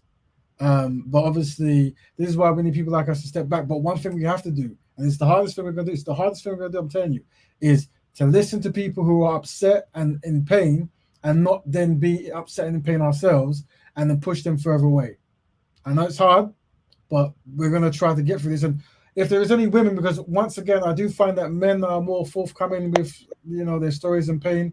While personally, I found that when I reached out to many women, many of them blocked me. I guess maybe because it was principle, not talking to black men. I don't know. But the men were more like, okay, I'll check it out. Sure, you can use the video. I'll come along. So obviously, there's a different trust level that we need to break through. Dark-skinned men enjoy mocking black women, especially the dark-skinned sisters like Alex. Okay, and they won't worry. Alex Weck, I think it is. They won't worry. Trouble dark-skinned men, brothers give me Denzel Washington brown skin. Okay, so I think there is a dynamic, and maybe Brother Peyton might see it differently. You tend to find that. I didn't understand what you said. I was trying to understand what you said. Yeah, I was reading it, but maybe I'm reading it wrong. Maybe it was written wrong, or maybe I read it the wrong way. But I think what was being said is dark-skinned men seem to be able to have more options in the picking game than dark-skinned women. As in, maybe I can't vouch for historically, but yeah. On tree. Oh, let the brother speak. Let's go, because T, are you saying this is different? You're saying that dark-skinned men also have challenges finding partners? No. Dark-skinned women don't have no challenges. Like in my generation, I'm telling you now, Raven, dark-skinned women do not have challenges finding like a good black man. I see it all the time. Dark-skinned women with a dark-skinned man. Like it's like in my personal opinion, and it's what I know. See, colorism for us, for my age group, it died out because there's a bunch of dark-skinned women with a bunch of dark-skinned men, or you can even say a light-skinned guy with a dark-skinned woman. Yeah. If you know what I mean. What I would say. Hold on, brother. Well, let's say, speaking of it, I think you're always going to find people with people. You're always going to find people able to find. But I think it's the finding process that we have to really observe. Like, how easy was it for them, and how much pain did they have to go through in comparison to perhaps a lighter person or a non-black person? And that's what they're tallying, you see. So most people can end up with somebody, but it's that experience that they might be talking about. But Brother Peyton wanted to say something. Go ahead, Brother Peyton. I think there are several things here. We have to look at, we have to delineate the race factor from the man-woman factor to a degree, because dating is dating, no matter what race you are. You're gonna have your bad apples, you're gonna have your good apples. Most of them are gonna be bad apples, and a lot of people like to attribute that to the particular group that they're dating, when it's not the particular group. It might just be men, or it might just be women in the culture that we grew up in as Americans or Europeans, or in a European country or African country. So I think a lot of people tend to take it personally and say, because my dating experience is in this black pool, and it's been bad, that all black men or black women, the majority of them are like this. And it's not necessarily the case, you know. And also, there's some onus that you have to kind of look at yourself. Like, what am I doing? Why am I making these same decisions over and over again? Which is the second part. We have to take some of that responsibility on ourselves. If we keep dating the same person over and over again and doing the same thing over and over again and not taking accountability for the outcomes, then you can't keep blaming everyone else. If you're the constant and everyone else is the variable, you might be the problem. And a lot of people aren't willing to look at that and say, maybe my choices are just really bad. You know, maybe I'm choosing the wrong Black women that I want to be attracted to me. Or maybe I'm trying to get Black women that would never be attracted to me because I'm not taking care of myself. I might speak proper. I might, have a great job, but do I have all these qualities that the women that I want are going to be attracted to? You got to be willing to do some of the work too. So it's not as simple as Black women, Black women, Black men. There are a lot of factors. People are people at the end of the day, and you still have to, put yourself in a position to attract certain people and the right people and make those right decisions. Brother Kel, is there something you want to add to that? I think that the African males, the youngsters and the adults need to understand that he also quotes the speech, take the female and run series of tests to see if she will submit to your desire willing. Test her in every way. It is an important factor of good economics. Do not hesitate to whip her if she does not listen. If she submits, she will submit her offspring to labor.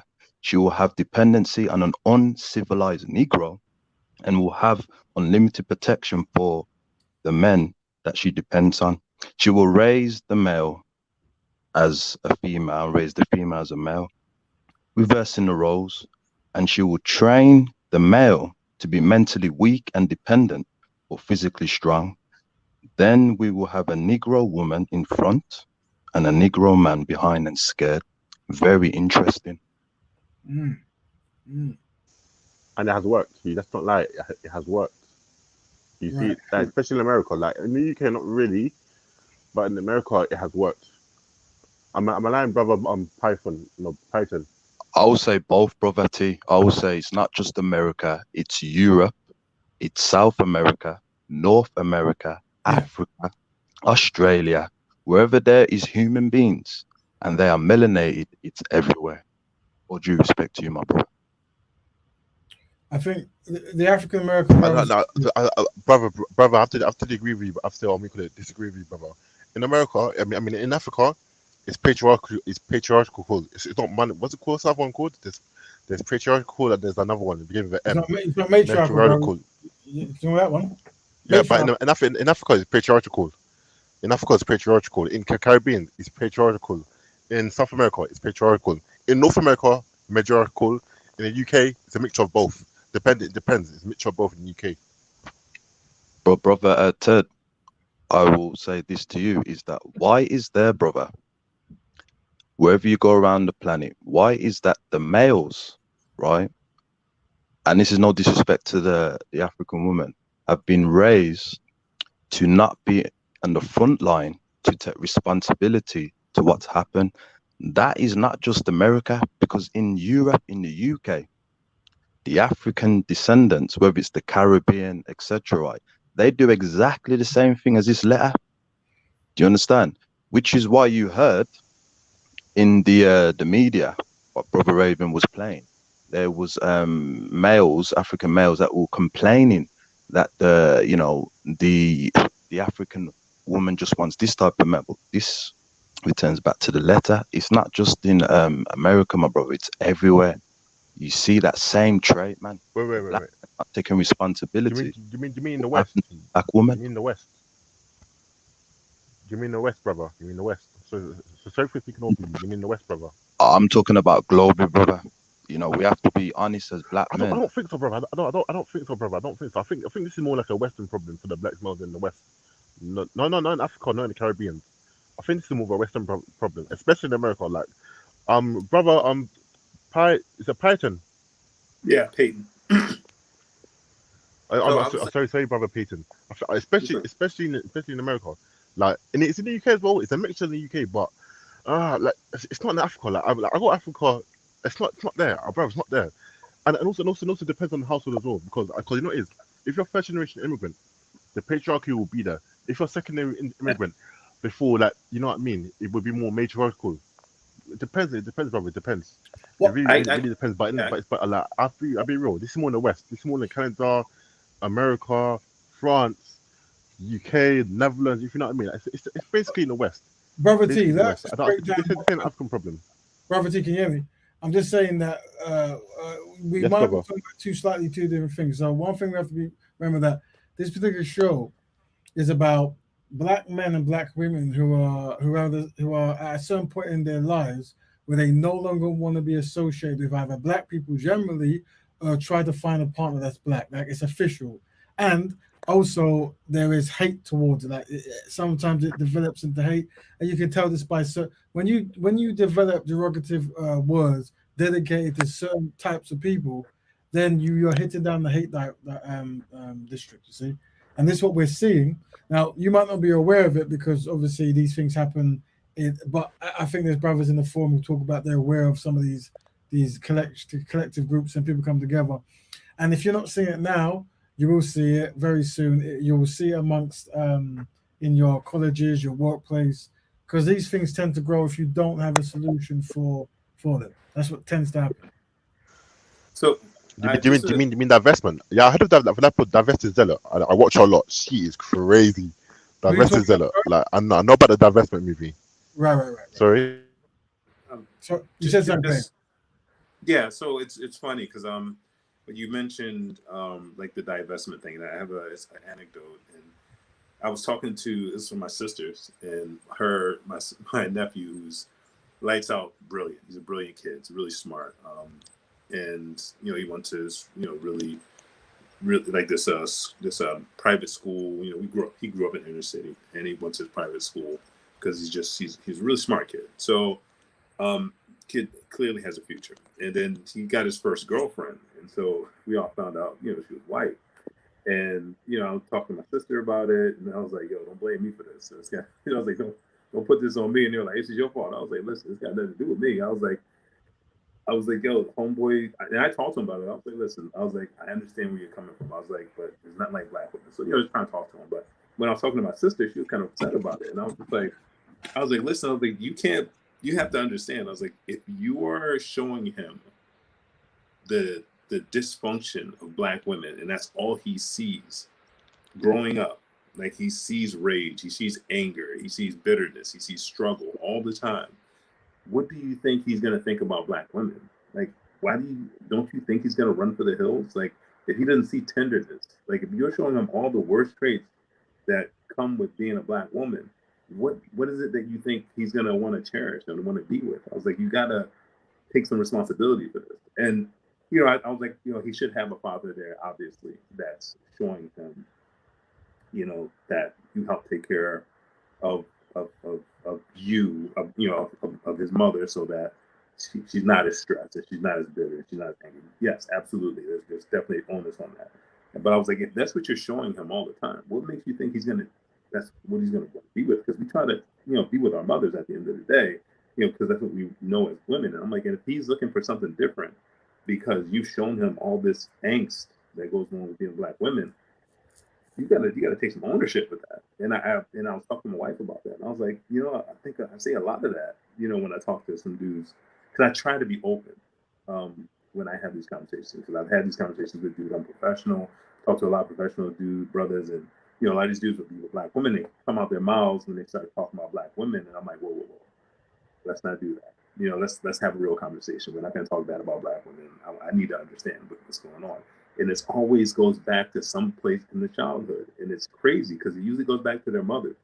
And I'm like, wow, it's a crazy pattern. Obviously, I haven't done a huge study, but just in the conversations that I've had where these brothers feel safe, you know, to have these conversations, it always goes back to their mom or, you know, or somebody in their family, a female in their family. So it's kind of crazy to look at that and really kind of put the pieces together. Yeah. I think TV said it's actually true because I remember I was in like one of, like, you know, Red Pill. There's something called like a Red Pill community. I remember I was in one of the forums. I was listening to what they're saying, And one of the guys must have been like, you see that, I think it's called Generation Z. Like, you know, the generation is coming up. He said that, most black boys, if they find a better option, they'll go for the better option. And said a lot of them will stay with black women to prove to themselves that they don't hate their mums. So what he says is actually true. Like, because a lot of these, because apparently he's saying that a lot of these black boys will be black women in the future. It will be the way of saying that I don't hate my mums because my mum was a bad mum, but I'm with this black woman to prove I don't hate my mum. If you know what I'm trying to say. So he did say that. So what he's saying is the truth. Like, what he's saying is true. Right. I mean, one thing we understand is we're going to try to get black women's views on some of this stuff, and I do appreciate that we have four black men, sorry, on the panel, and let us know. Obviously, I did put out invites to certain black women, but many of them probably don't feel comfortable going to any kind of black space, especially black men hosted space. So if there's any way we can facilitate a conversation between divestors, swirlers, and obviously S.Y.S.B.M, just so we can actually get a conversation going, because most of the stuff out there, it's really is an internal talk where people are just talking to themselves, and then trolls will come in and they'll block trolls and this kind of stuff. So we definitely want to facilitate a kind of conversation. Is there any truth in what we're saying here? Is there something we're missing? This is very important. Yeah, they're very important. Brother Ivan. Yes, Brother Kel. I think the African woman needs to understand also, he quotes, breaking the horse and the African, the Negro. Both are no good for economy in the wild or natural state. Attention must be paid to the female and the youngest offspring. Both must be crossbreed to produce variety and division. New languages must be taught, psychological and physical, of instruction of containment. As a note, both horse and Africans are dangerous, even in captivity, for they will try to seek freedom and might kill you in your sleep. You must never sleep while they're awake. While they're awake, you must take turns in watching them. You must keep your eyes on the female and the offspring, because if you break the female, she will break the offspring's early development. And when the offsprings are old enough to work, she will give them to us as good stock. These things, brother, we could debate about the gender wars, but we do need to take it back to the unethical code of conduct of the non-Africans, which they keep using all the time. It keeps reinventing, but the blueprint's still the same. Mm-hmm. And as long as we keep on not having solutions, like if we look at the Honorable Elijah Muhammad, I know people have a disagreement about him, but one thing that he did, brother, is that while people will use terms as the word, the C word, cracker, right? Now, although that is degrading, but at the same time, the Honorable Elijah Muhammad understood his enemies in the sense that one thing non-Africans do not like to be ascribed unto them is anything to do with evil that tarnish who they are. So when he made it clear that the European is a devaluer, i.e. the devil, what it did is it made them think of a strategy of how can we remove this label, which is exposing our bad doings. Do you understand what I'm saying? We need to always return it back to the white supremacy. If we focus on that, then I believe we can counteract, the colorism, the gender wars, and all these types of things that keeps permeating and defeating us. We do need to counteract it, and I think we have to be more politically strategic, less emotional, and more strategic. If that makes any sense. Two things. I agree with that, and I do agree that the history of the marketing that the Nation of Islam did was very effective in identifying the people who are undermining black people and having terms for them. In that time, was a very effective thing. And I do agree that today, what you just said there makes a lot of sense. Before I move on, we have Empress Kushti joining. We will definitely give her space to talk, especially being the first female to join, the first woman to join, I should say.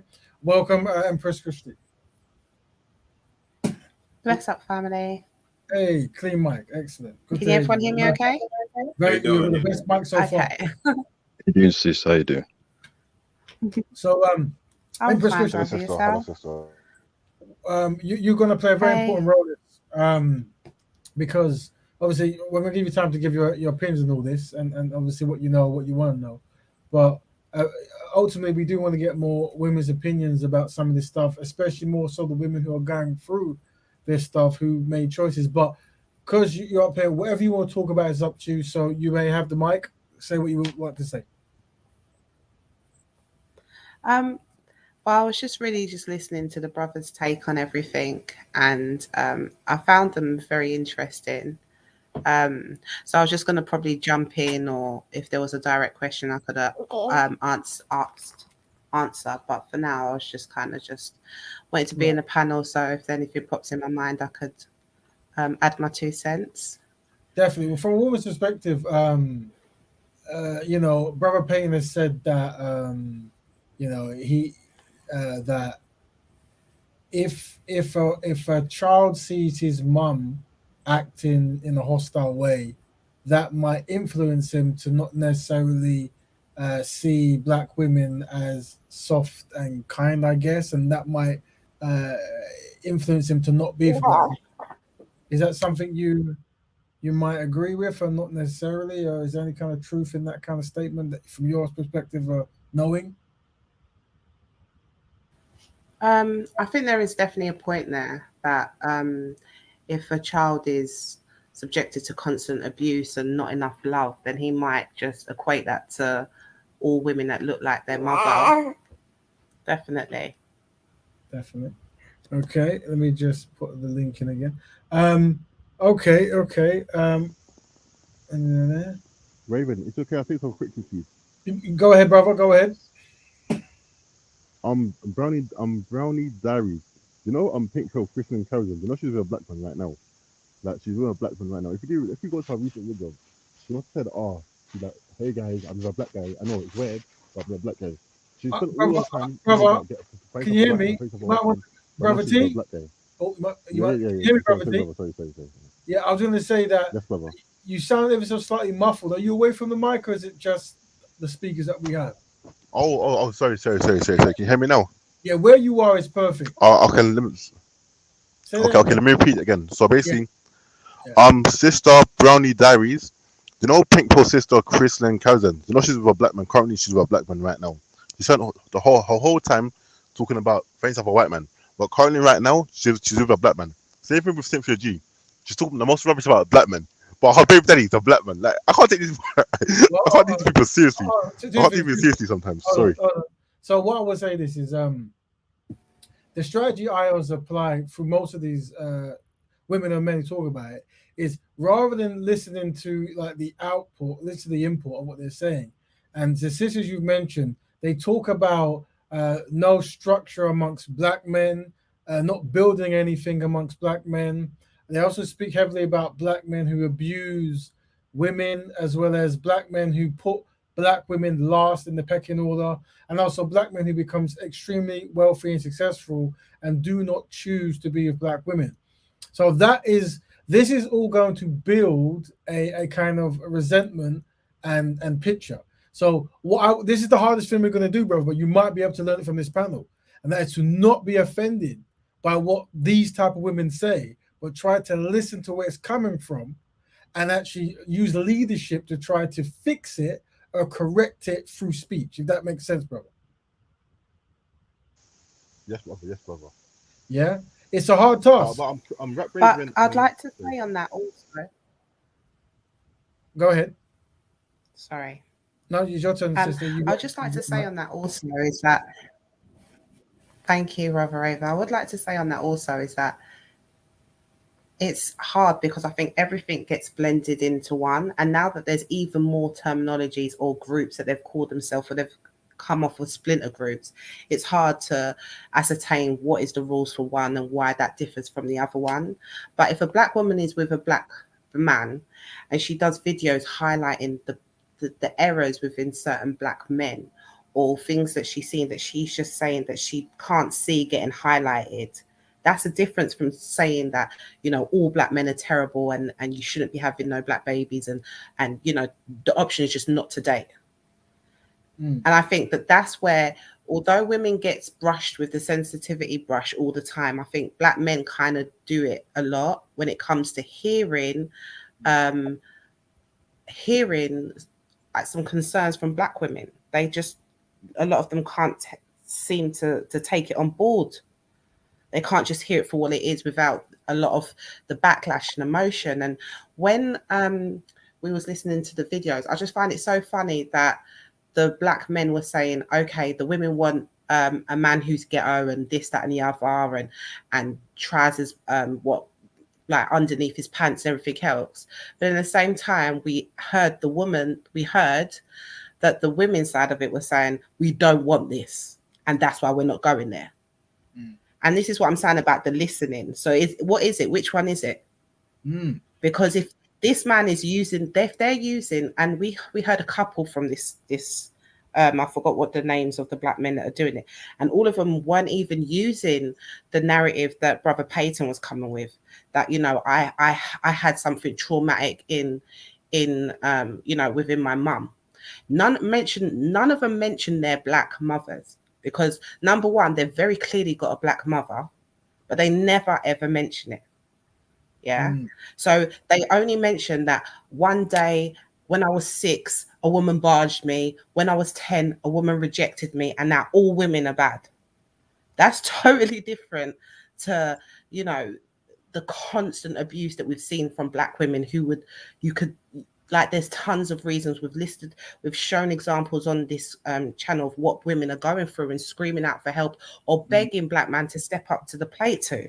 Mm. And this is why I say that sometimes equating it to, oh, what the black man's swelling and the white and the black woman swelling, they're not the same. Mm. Every single man on there talked about how he was hurt. One of them was talking about how they got barged. The other one said that they didn't feel attractive. You know, these are growing pains. Like, you know, Brother Peyton said that, okay, he would consider himself a nerd, but now he's a successful engineer. Now, what black woman who's a constructive black woman doesn't want a man who's constructive or doing the right job to actually literally say with your chest as a black man that black women don't want good men to have a good life, to have a good stable family for their kids, is nuts. So I just kind of employ the brothers to kind of really think about what they're saying and tread carefully when we're addressing both halves of the same kind of coin, because I don't think there is a similar, or they're linked, or they're exactly the same as others, because they're contradicting themselves. Mm. I think there are two things. I think these guys might not know what's motivating them. I think it's when you got mommy issues or daddy issues. These things are really complicated to unpack, and the last thing anyone ever wants to admit is they got mommy issues and daddy issues. They never, want to admit that. They might not even know. They're looking at this one thing and wondering why it's triggered them, and it goes back even further than that. But I think you're right. Every black woman is gonna decide, hey, I want, I want a successful person and that's gonna take care of me, that I can relax with, that I can respect, that's strong enough, that I can trust, that I can let go and let him take the lead in some instances. But unfortunately, I think a lot of black women in particular aren't equipped with the tools on how to do that. They might say they want it with their words, their actions say something completely different. And this is just my experience from when I was dating before I was married.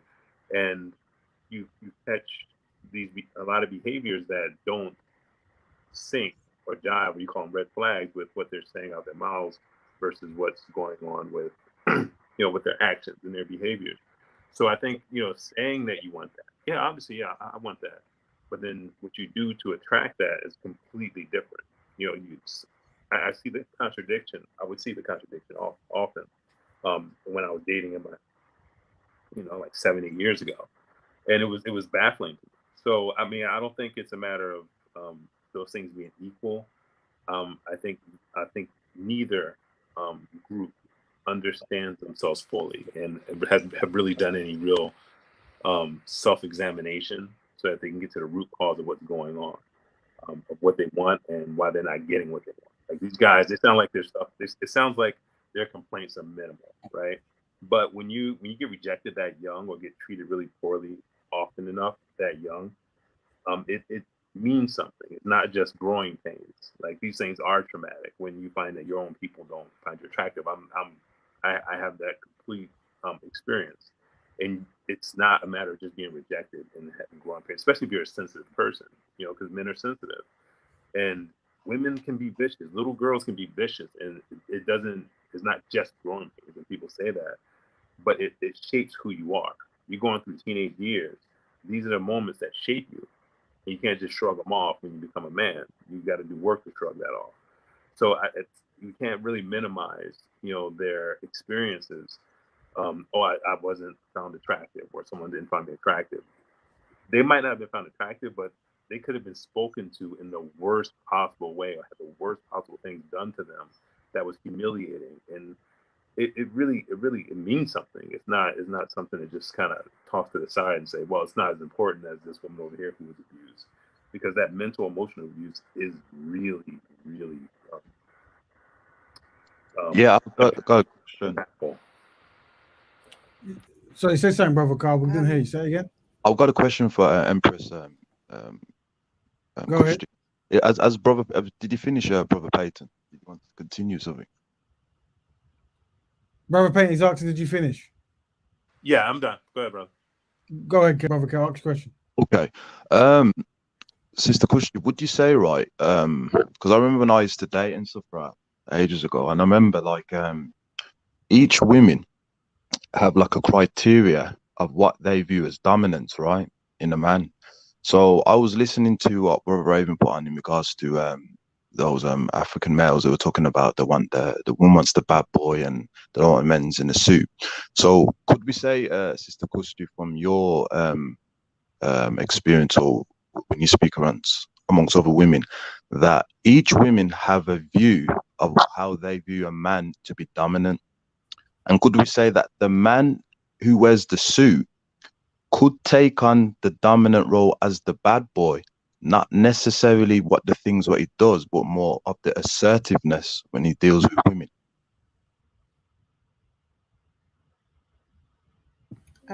Yeah, I think number one, yeah. So the first part of the question, yeah, every woman probably does have. All women don't have an exact line of what they feel as dominance or masculinity. They differ, but a lot of stuff are the same as well. It's more the same than you got the little bits that might differ. And yeah, I think that a guy in a suit can definitely demonstrate manhood or masculinity if they're providing for the household. Their word is their bond. They're leading without having to shout or say let me lead, or they have that presence in them and they demonstrate it, and they're given out an aura that naturally allows the woman to do her natural instinct to follow. A follow as in being a companion, helping out, and being that backbone in that sense, emotionally, and caring for the kids, and not having to worry about other things because they understand that their partner have that. So I do believe that this whole, and this is the thing, it's like, again, the brothers are saying that the women want this ghetto, but then the women that you're talking about who are divesting are saying they don't want it. So either you don't want to listen to those women who are divesting, who have made it very clear that these are the men we are sick of. And when I say we, I'm not including myself in that, by the way. I know some know that, but I'm just making that clear. But I'm just saying that if we're going to look at it, we need to look at it holistically, right? We're still portraying that, oh, this woman wants this ghetto man who's going to have kids with you, leave you, batter you, this, that, and the other. All the stereotypes. That's all I'm hearing. And that these same women who are divesting are turning around saying, this is what's forced me to divest. Sister, So, I remember. are we listening, or are we just making assumptions to make us, or is it assumptions that are getting made in order to justify your choice? Which one is it? Because if you were listening and really wanting to know, then you'd know that that's not right. I think you're making a good point. Sister, I've got a question, sister. Do you think divestment's gonna? Wait, sorry. Go ahead, brother T. Oh, sorry. Who was speaking? Let Peyton say stuff, and T comes in afterwards. Go ahead. Sorry. No, I agree with you. I think it's more assumptions about about you're trying to justify what they want. I don't think, because when it comes down to it, you can find any type of person in any group, and you choose who you date. Like you're saying, you don't want a thug. You can easily just not. Like obviously, all black men. I mean, it's obvious. You can find them anywhere. Like it's not hard to find a black man that's not a thug. And you know what? That's exactly what I feel about that argument. I was thinking exactly that when I was hearing the arguments for the men divesting. Absolutely, same thing. Same Oh, here. she didn't like me. Like, no, they couldn't find a black woman that would like them. Or this is why I'm saying and I understand what you're saying, that when you're younger, certain things can impact you. I agreed about the abusive of the mother. Now, I'm not going to just impose those issues on those brothers. And give them the worst scenario to justify where they come from. Because what I found and other women, and that's the thing, when you look at it, that's not generally the case that there's some big traumatic thing. Generally, it is the last 2 or 3 videos we heard. There was nothing really that traumatic to that scale. It was just that I got knocked back, or the man was talking about getting barged 3 times. He got pushed, and he didn't like the reaction that he got when he got pushed. So this is what I'm saying. We can't add on to trauma to justify. And I think there's a lot of justifying when it comes to that side. Now, I'm not saying that, I don't want to sound like I'm bashing on the men's side of the divestment, right? But I'm just speaking onto what I've heard, because obviously naturally the men are talking about that side, and then they just kind of just brushing like the women, just like, oh yeah, they're just diversing. And I just think that we should probably listen to it. And that's why I say you can't equate them both to each other, because I think we need to just break each side down. Okay, I understand that certain things in childhood could be traumatizing, but equally there are men who have had the worst things happen to them in their partners, have found out that they've not known the person that they've been laying next to for years, and they still go on to find another person within their community, and they don't hold that grudge.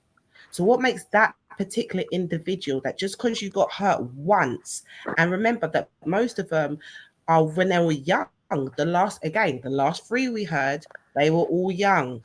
They were young in age. This happened to you in your grown age. What has happened where you cannot get over that?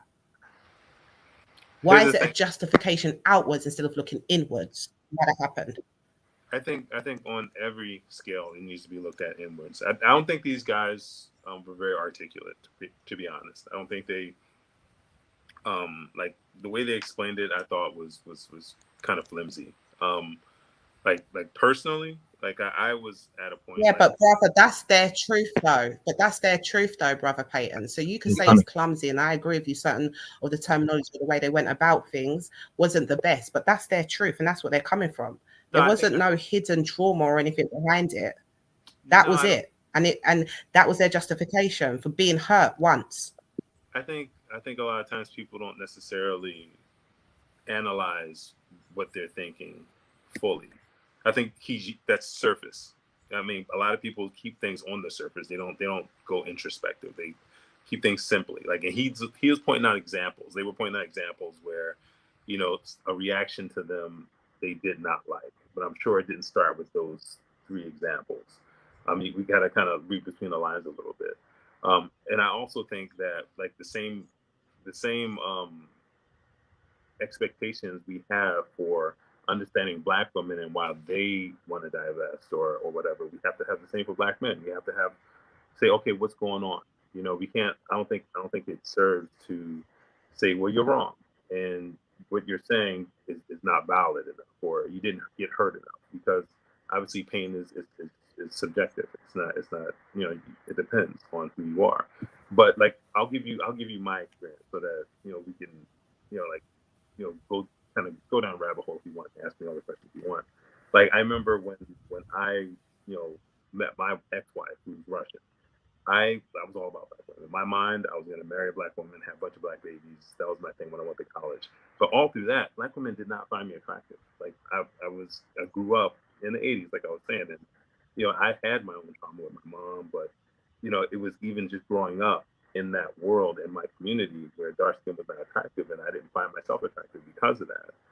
And it was a struggle for me. But even amongst that, when I would look at Black women, it was this reverence. And so every time it was a heartbreak, it was a representation of Black women. That's my experience, and it's a real experience. It was very traumatic for me, and it goes back to my mother, obviously. But it was one of those things where every time it got hurt, it just kept chipping away at my faith in Black women. And when I met my ex-wife, she treated me like I'd never been treated before. And it got to the point where I was like, well, why am I sitting here fighting hard for these women that want nothing to do with me? That I was that nice guy. I had an ex-girlfriend right before I met her where I treated her like gold. It was high school, treated her like gold. She had a kid. I was taking responsibility for the kid, all that good stuff, right? And I was a nerd about it. But found out the whole time she was like cheating on me with her baby dad, and I wasn't even getting nothing. And so it's experiences like that mean something. You're like, okay, so you don't want a good guy. You want me to be the bad guy.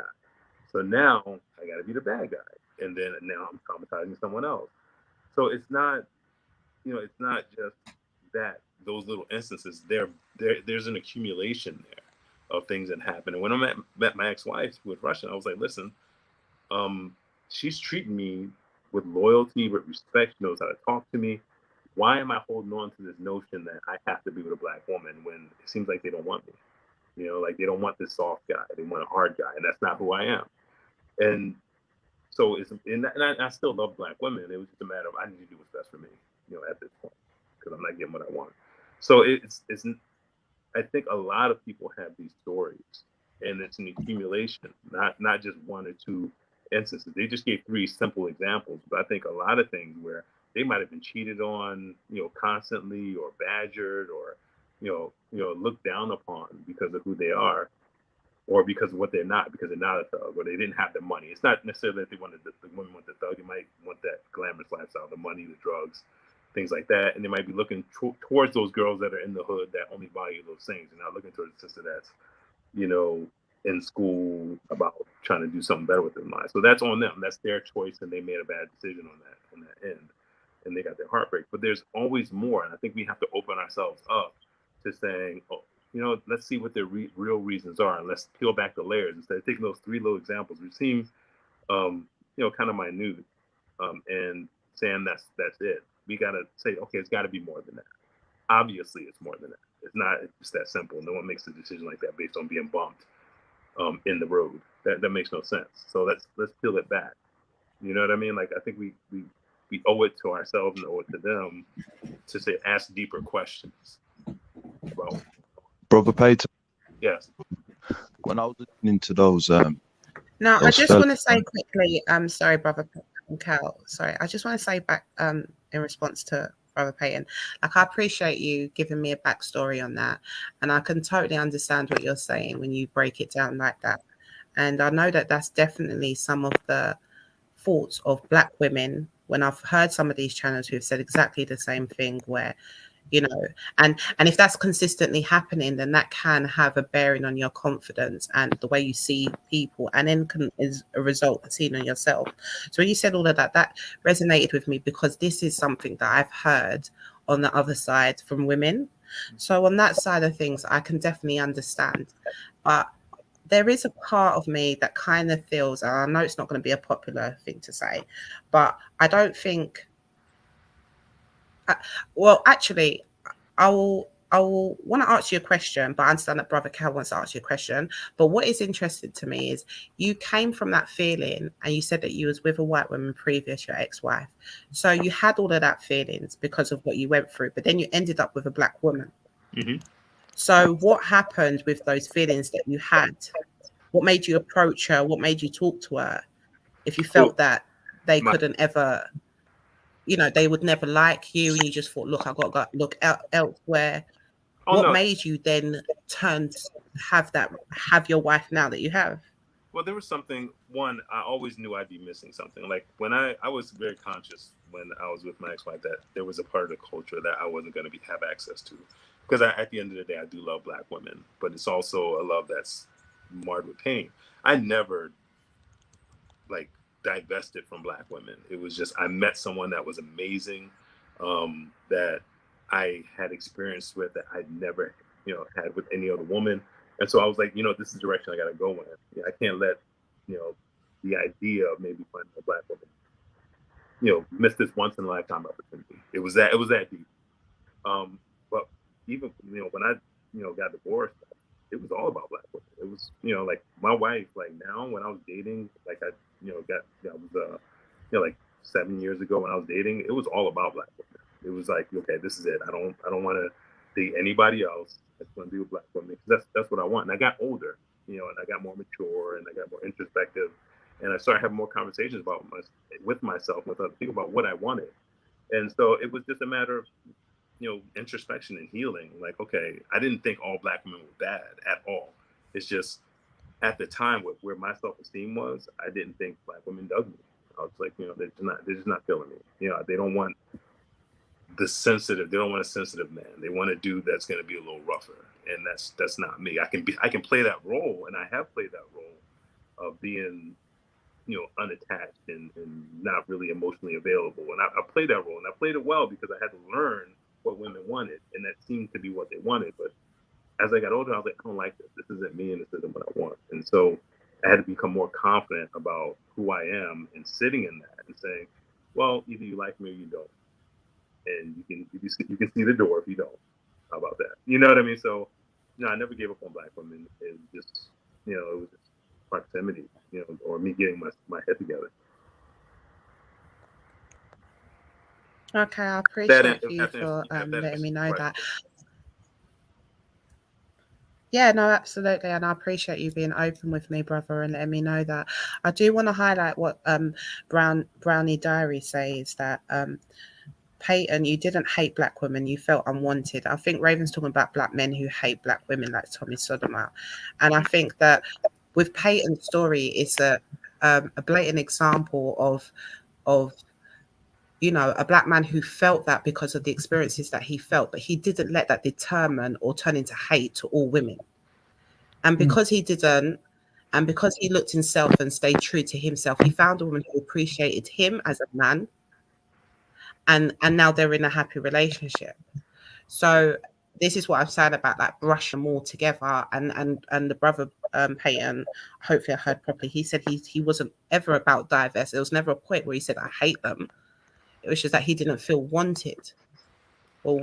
And I think that's the difference between him and how he's articulately putting it and how honest he's being when he's looking back on things, compared to the certain men that we've been listening to who are claiming the title of hating black women, or the S.Y.S.B.M and all the other stuff, where they're literally just saying that. And I've seen worse as well. What Brother Raven, who's shown, is quite mild. I've seen things promoting actual bodily harm to black women. R-words, abuse, slapping, everything. So I think that's a total, I would not put Brother Peyton into that same box. But although I understand what he's talking about the rationale and things like that, I think that the fact that Brother Peyton was able to not let that haunt him as such, he was open enough. And I don't want to speak for you, Brother Peyton. This is just my opinion, that you still, there must have been something open for you to be able to approach a black woman and engage in a relationship there. Whereas these men, what I'm getting from is that they had one bad incident or a couple of bad incidents, and now all black women are bad. And I'm not even going to try to say, I'm not going to tarnish everyone in the same brush. I'm not going to do anything like that. I'm just going to use these kinds of what they do sound like to me type of excuses to justify it. I think it's just justifying why. And that's just my opinion on that. But I'm sorry, Brother Cal, I know you wanted to go next. It's all right, sis, man. It's always good to hear your voice and your points of views and stuff, right? What I was going to say to Brother Peyton, right, is that apart, we was, watching that video with them, and they were, talking about hatred for the African woman. But what I've noticed, brother, apart from white supremacy, which is the reason why we do these things, a man can feel unwanted in all races. It's not just like the black woman, the white woman feels that way as well.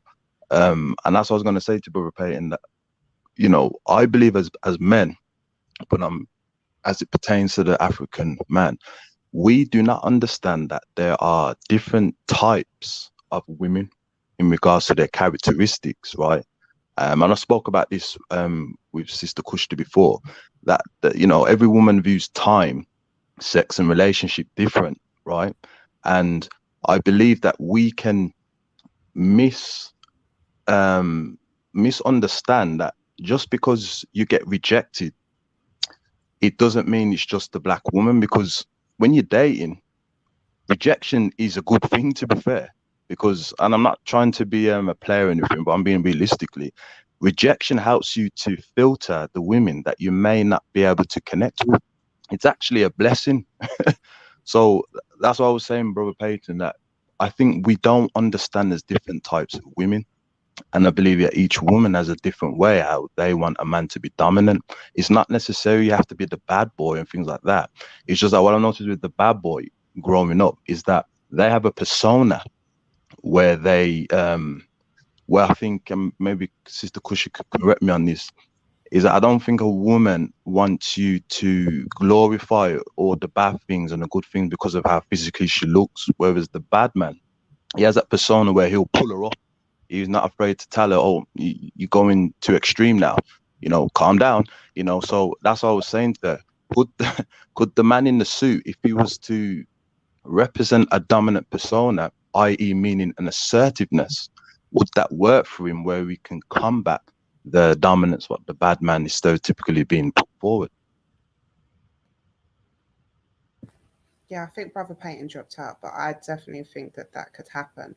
And I also feel like as well, like when I mentioned growing pains, I feel like what you're like right at the beginning when you're starting to get interested in men and women, and then when you're actually dating, so we're talking about teens to 20s, you don't know what you don't know, but you think you know everything, right? So you know, they say your development mind at teenager, the only thing that hasn't really developed is your foresight, is your ability to look for the future. That's why as young adults, we're most agile in our 20s and our teens. We think we could take on the world. We think we could do, you know, we're more go-getters rather than thinking about, I mean, when we're older, we're thinking about your retirement plan, you're thinking about the future so much more. You've got kids, everything you want shifts. If you've never had kids before, you can't even comprehend what you'd want in a man for kids. Now, if you haven't got that family around you or that village around you, or you don't have those examples around you, you're just walking in the dark. Because number one, you don't know what you don't know. So you don't know what you really want as a woman, as a teenager. You won't know what you'd want when you have kids as a teenager because you're not there yet. So if you have bad interactions with certain people at a certain age, sometimes it's good as an adult to look back and think some of that is just, you know, immaturity, not knowing, thinking you're known, or like what Brother Cal, some things are just a blessing. They used to say, like, you just missed a bullet. Some things that are not for you are just not for you. And that individual, and I'm not saying that every Black woman in our community is perfect. Some of them are still hurt, broken, or just not the best specimen that you'd want, for example, for your son.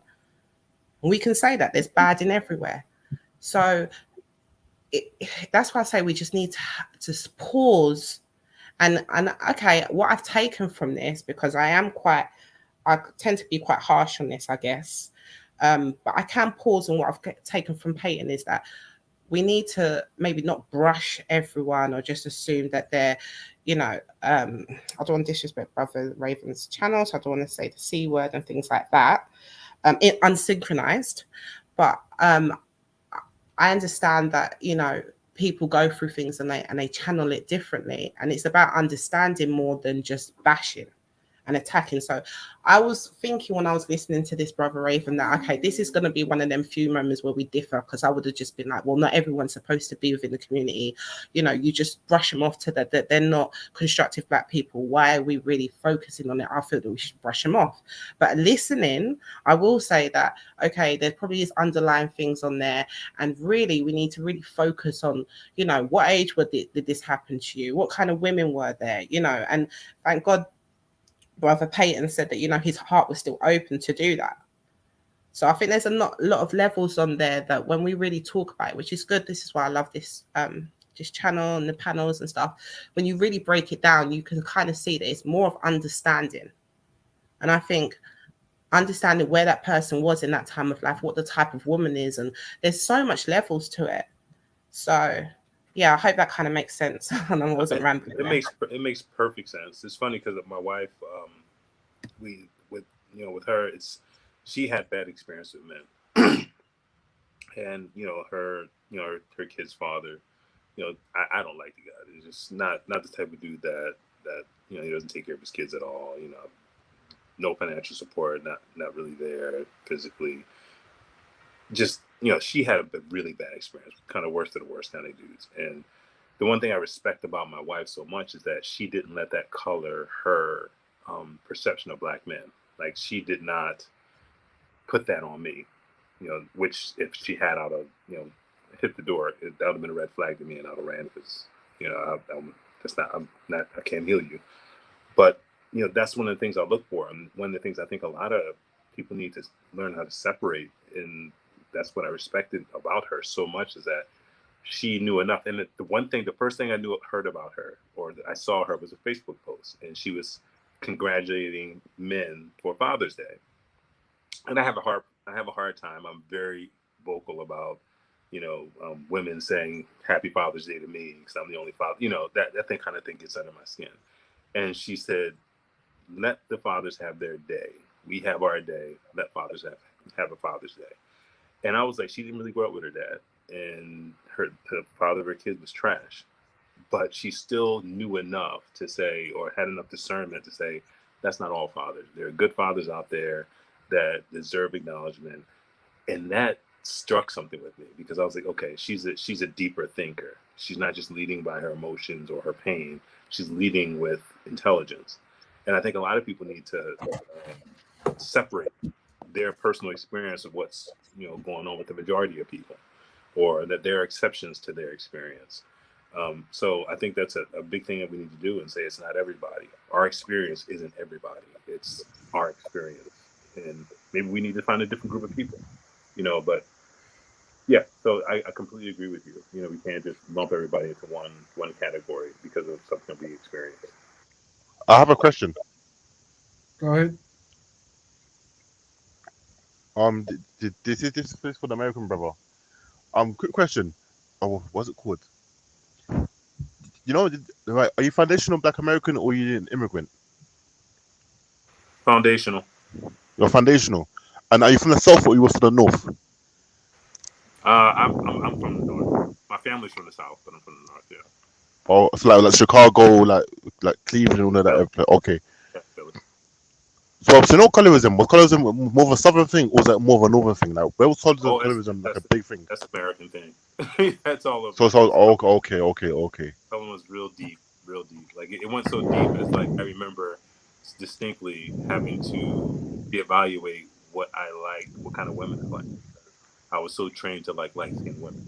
When I say I was trained, it was literally date white light-skinned women. It was like, why you want this dark skin? Brother T, can you be the Sorry, Brother T? Yeah, sorry, carry on. You said you were trained to light-skinned women, is that correct? Brother Peyton? Yeah. Yeah, carry on. We heard as much as you saying you were trained to love light-skinned women. Oh, yeah. So I was being trained pretty much to really like light-skinned women, and I had to reevaluate, my likes. And I was like, wow, this is what I really like. This is what I've always liked. I've always liked dark-skinned women that look like me. My dark skin and my skin and darker. And I remember coming to the realization that I was kind of brainwashed into liking light-skinned women, from a very early age, just from hearing the people in my community talk, hearing my father talk, and things like that. So colorism is deep. It's still deep, and it's been deep all throughout America. It's not just the North or the South. It's East, West, North, and South. So basically, back in the day, so you can say that dark-skinned women rejected you back in the day. Oh, Black women in general. Like, it wasn't even just dark. Seriously? Oh, that's actually whoa. But the thing is, you're a good educated brother, though. Yeah, but this was when in the 80s. You know, I'm 46, so this was in the 80s. Okay, okay. I was about to say, Now it's a like, different story. It's a different story now.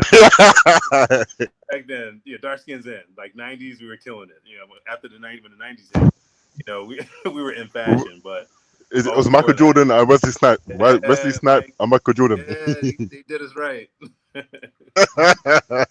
Family, we're coming to the end of the show soon, so obviously we're going to have our last thoughts. And but what I would say is the homework I'm going to give everyone, because we're going to continue this next week, is if you can go and actually listen to the complaints of these particular communities, and next week come back and articulate it. Because one problem I was find is we can never actually articulate what the people are saying because we're more affected by the outcome of what they're saying. Like, I'm leaving, I don't like black men, I don't like white men, or this, whatever kind of men it is. But you actually listen to the reasons why they're saying it, and that's the challenge, that's the homework.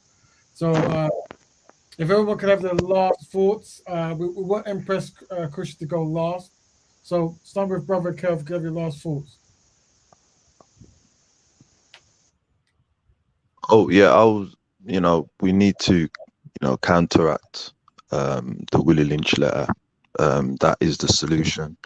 Practicing political science, counteracting non-ethical code of conduct, non-Africans, and then generational wealth, man. Thank you, brother. Brother T, any last words, Brother T? Yeah. Basically, same thing with what Carol was saying, and also basically, in my opinion, the divestment movement won't kick in the UK. I don't see it working. I don't really see it working. The divestment movement. I don't think it's going to grow in the UK. I just don't see it happening. And also, like, we have to stay in the race. Generational wealth, start opening businesses, because it is happening slowly. I am seeing like black people open like major businesses, so that's a good thing. But if we see that be a bit faster, be a bit faster, and be one. There you go, Brother Peyton. I think one of the big things is that we need to not discount the human element over race. I think we need to give each other room to be human. I think we tend to put so much on everybody to be a certain way because of our blackness, and we lump each other together instead of saying, okay, let's show a little discernment and put some more thought into who we are and analyzing who we really are. I think that's happening a lot, but I think we need to give each other more of the benefit of the doubt and listen to what black women have to say, and black men too, because historically black men aren't heard either. So I think we really need to just be quiet and listen to each other more. Thank you. Now, before Empress Kushi says anything, we've got a new speaker. We are coming to the show, but I just want to check. Nine, is that Nin? Is that Nin who's joined? Yeah, Nin. Yeah. Now I just wanted to show some love, and I've just been listening in a bit. Just for I know you're ending it. Probably will catch you on the next show, but just wanted to show some love and encouragement. Thank you, brother Nin. Just before you go, how did you know about? Is this the first time you've heard the show? Or have you been a silent listener? Now I've seen you in Speaker's Corner doing some videos. You're Rap Raven, right? Rap Raven from Speaker's Corner. Yeah.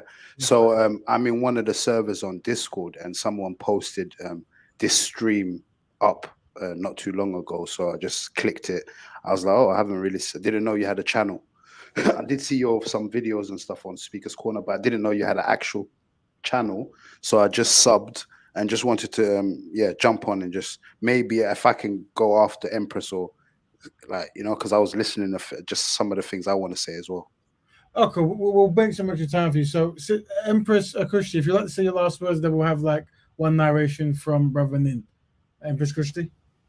Yeah, I'd just like to say is that another really great show, and it was like a pleasure being with all the brothers on the panel. I think as a woman, as a sister talking to the brothers, I think it was a good example of allowing a sister to be able to talk, and I'd love to see the self-reflection and the honesty coming out of the brothers. I think a lot with the Divested or the S.Y.S.B.M and on all of those groups, I think a lot of harshness comes out first without like what Brother Peyton said, articulating perhaps what they're saying. Now, there is a part of me that still thinks, right, that some of them might not be that, and it's just a justification to go out. And I think that there is space, room for individuals to be put into that category, but at the same time, it has opened up my eyes a bit more. I think that we need to, and it really shows me that, you know, although, especially with Black brothers, sometimes it's like pulling teeth, and to hear them speak openly and honestly from their heart. And I think that that can portray a sense of, although it sounds dumb, not having as much feelings or caring about things. So this is why it's so healthy to be able to have a growing conversation like this, to be able to see what it generally stems from, because I think that's all we see, like what Brother Raven says, is the output, and then you get a reaction from the output. And ever since Brother Raven said that in one of his first shows, that has stuck with me, because I've seen that circle happen constantly. So that is a fact. So being able to actually see where it stems from, I think is the best way to go about it. So the self-reflection and honesty, I really appreciate. So I just want to hail up all the brothers for that, you know, and the respect for having me on, and, you know, me coming in, and I might have been a bit strong. If I was, I apologize for that. And I also wanted to say, Brother Raven, if you could pop the links for, I don't know, one or two of these channels, because some of us are not sub to these kind of channels. So if you could pop the link on for us to do, like, to genuinely, like you said, look into things and really assess, because that's what I was saying before. Sometimes I think we're not really listening. So if we can maybe just pop the links in, and, you know, for our homework, we can assess and actually genuinely listen to some of what they're saying to come back for next week, that would be great and a bit easier. So all people have to do is just click the link, and the link. But I would just like to say that, yeah, it was a beautiful demonstration of Black men being able to really just dig deep, and not just to give us surface levels. And I think that that was really positive and a great add to the show. So I give thanks to all the brothers on the panel, and of course to you, Brother Raven. Thank you, family. And Brother Nin, did you want to say something? I don't know if you're aware of this week's topic, but it's dealing with Black men and women who decide they don't like Black people anymore, and they want to leave the community and leave the opposite sex of the same kind of people group. So that's what you can have your last final speech, brother. Yeah, I'm a brother from Somalia in the east side of Africa. African brother living in Europe, young Black male in my 30s. I had some majority of relationships I was in was with either Caribbean or African, Black African girls, generally all my life from my teenage years. And one thing I'm actually married now to a non-Black person, non-Black girl. And I kind of went in that direction because I realized that a lot of the Black women I was dealing with were just not ready to be submissive. All the time, just very much aggressive, passive aggressive, not willing to take her position as a woman under God, right? Where she's not ready to let that authority go and give it to the man. And I just couldn't deal with it. And it's funny how when people always talk about Black people, when they make it or they get money or they become famous, they go to white girls. The reason I would say, generally, in my thoughts, from my experience, is because they go for someone who's willing to be submissive, willing to play the part, right? Whereas a lot of the Black girls that I've generally from Africa, from Caribbean, I can't really speak too much on American, Black American girls, but generally Caribbeans, West African, East African girls I've dealt with, or I've experienced in the UK, they're generally, I would say, very combative. And I think feminism has a part to play in this, right? Because feminism gives the choice to women to go out and work and get educated and do their life. So now they feel as if they're on equal footing to the male in terms of authority. And I think a lot of males are afraid to actually speak up for themselves and really tell the woman what he feels, right? Because we're here mollycoddling all the time, wrapping around sheets over the woman. No, she's always right. She's always right. Let's listen to the woman.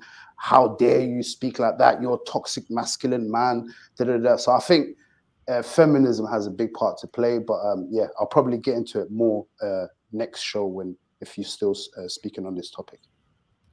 Thank you, brother. Yeah, we won't unpack now because that's interesting stuff.